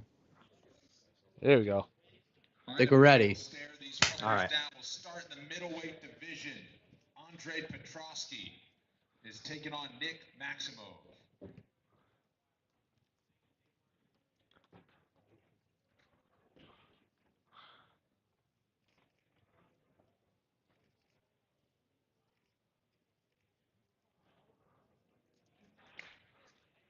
Up next at flyweight, Carlos Candelario takes on Tatsuro Taira. Brandon Fitzgerald just moving these guys along. I'm loving it. Apologies for my angle. I'm all the way on the end. Can't really move.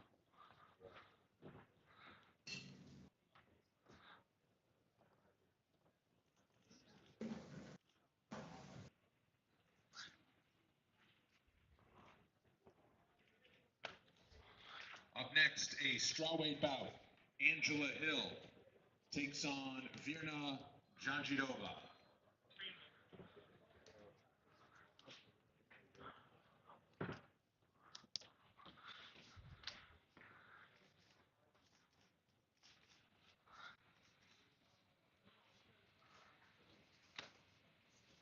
Up next, we're in the lightweight division.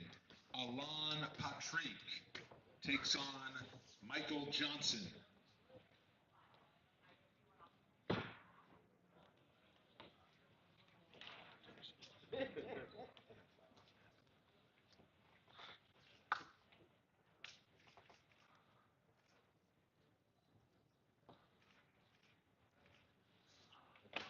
Our featured prelim is in the women's flyweight division. 9th ranked Andrea Lee takes on 8th ranked Viviane Araujo.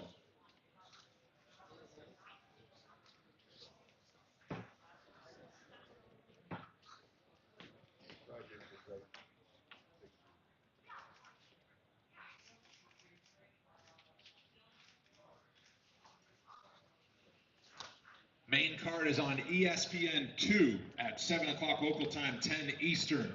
It starts with a flyweight bout. Alan Nascimento takes on Jake Hadley.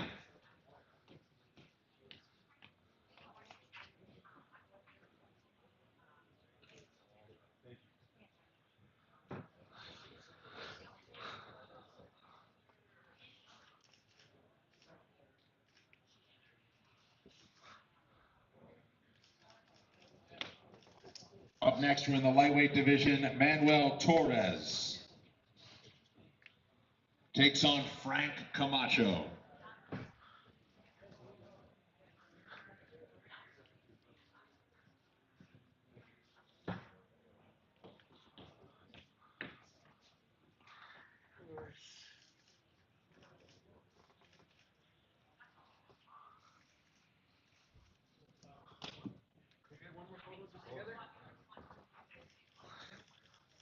The friendliest face-off in the history of face-offs.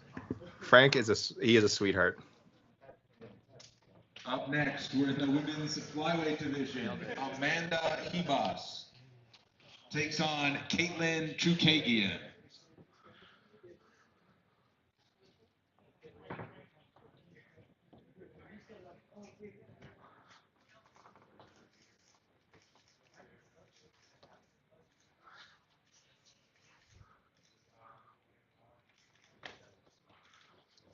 Up next, we're at bantamweight. Louis Smolka takes on Davy Grant.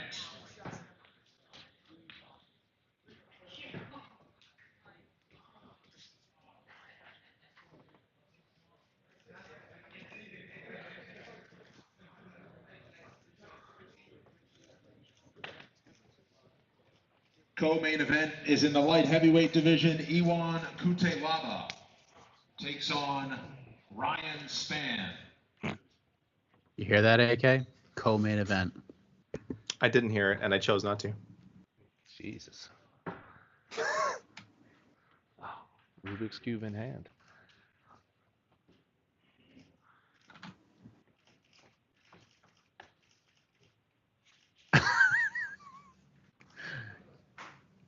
Jalava doing Kutalava-esque things. And in our main event, also at light heavyweight, Alexander Rakic takes on top-ranked challenger and former champion Jan Blachowicz.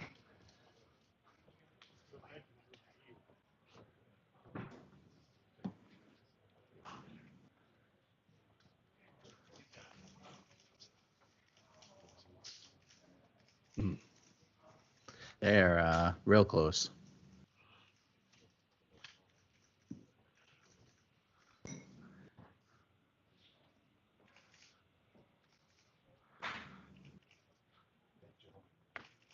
Five rounds or less, Jan Blachowicz and Alexander Rakic in our main event. We'll see you tomorrow.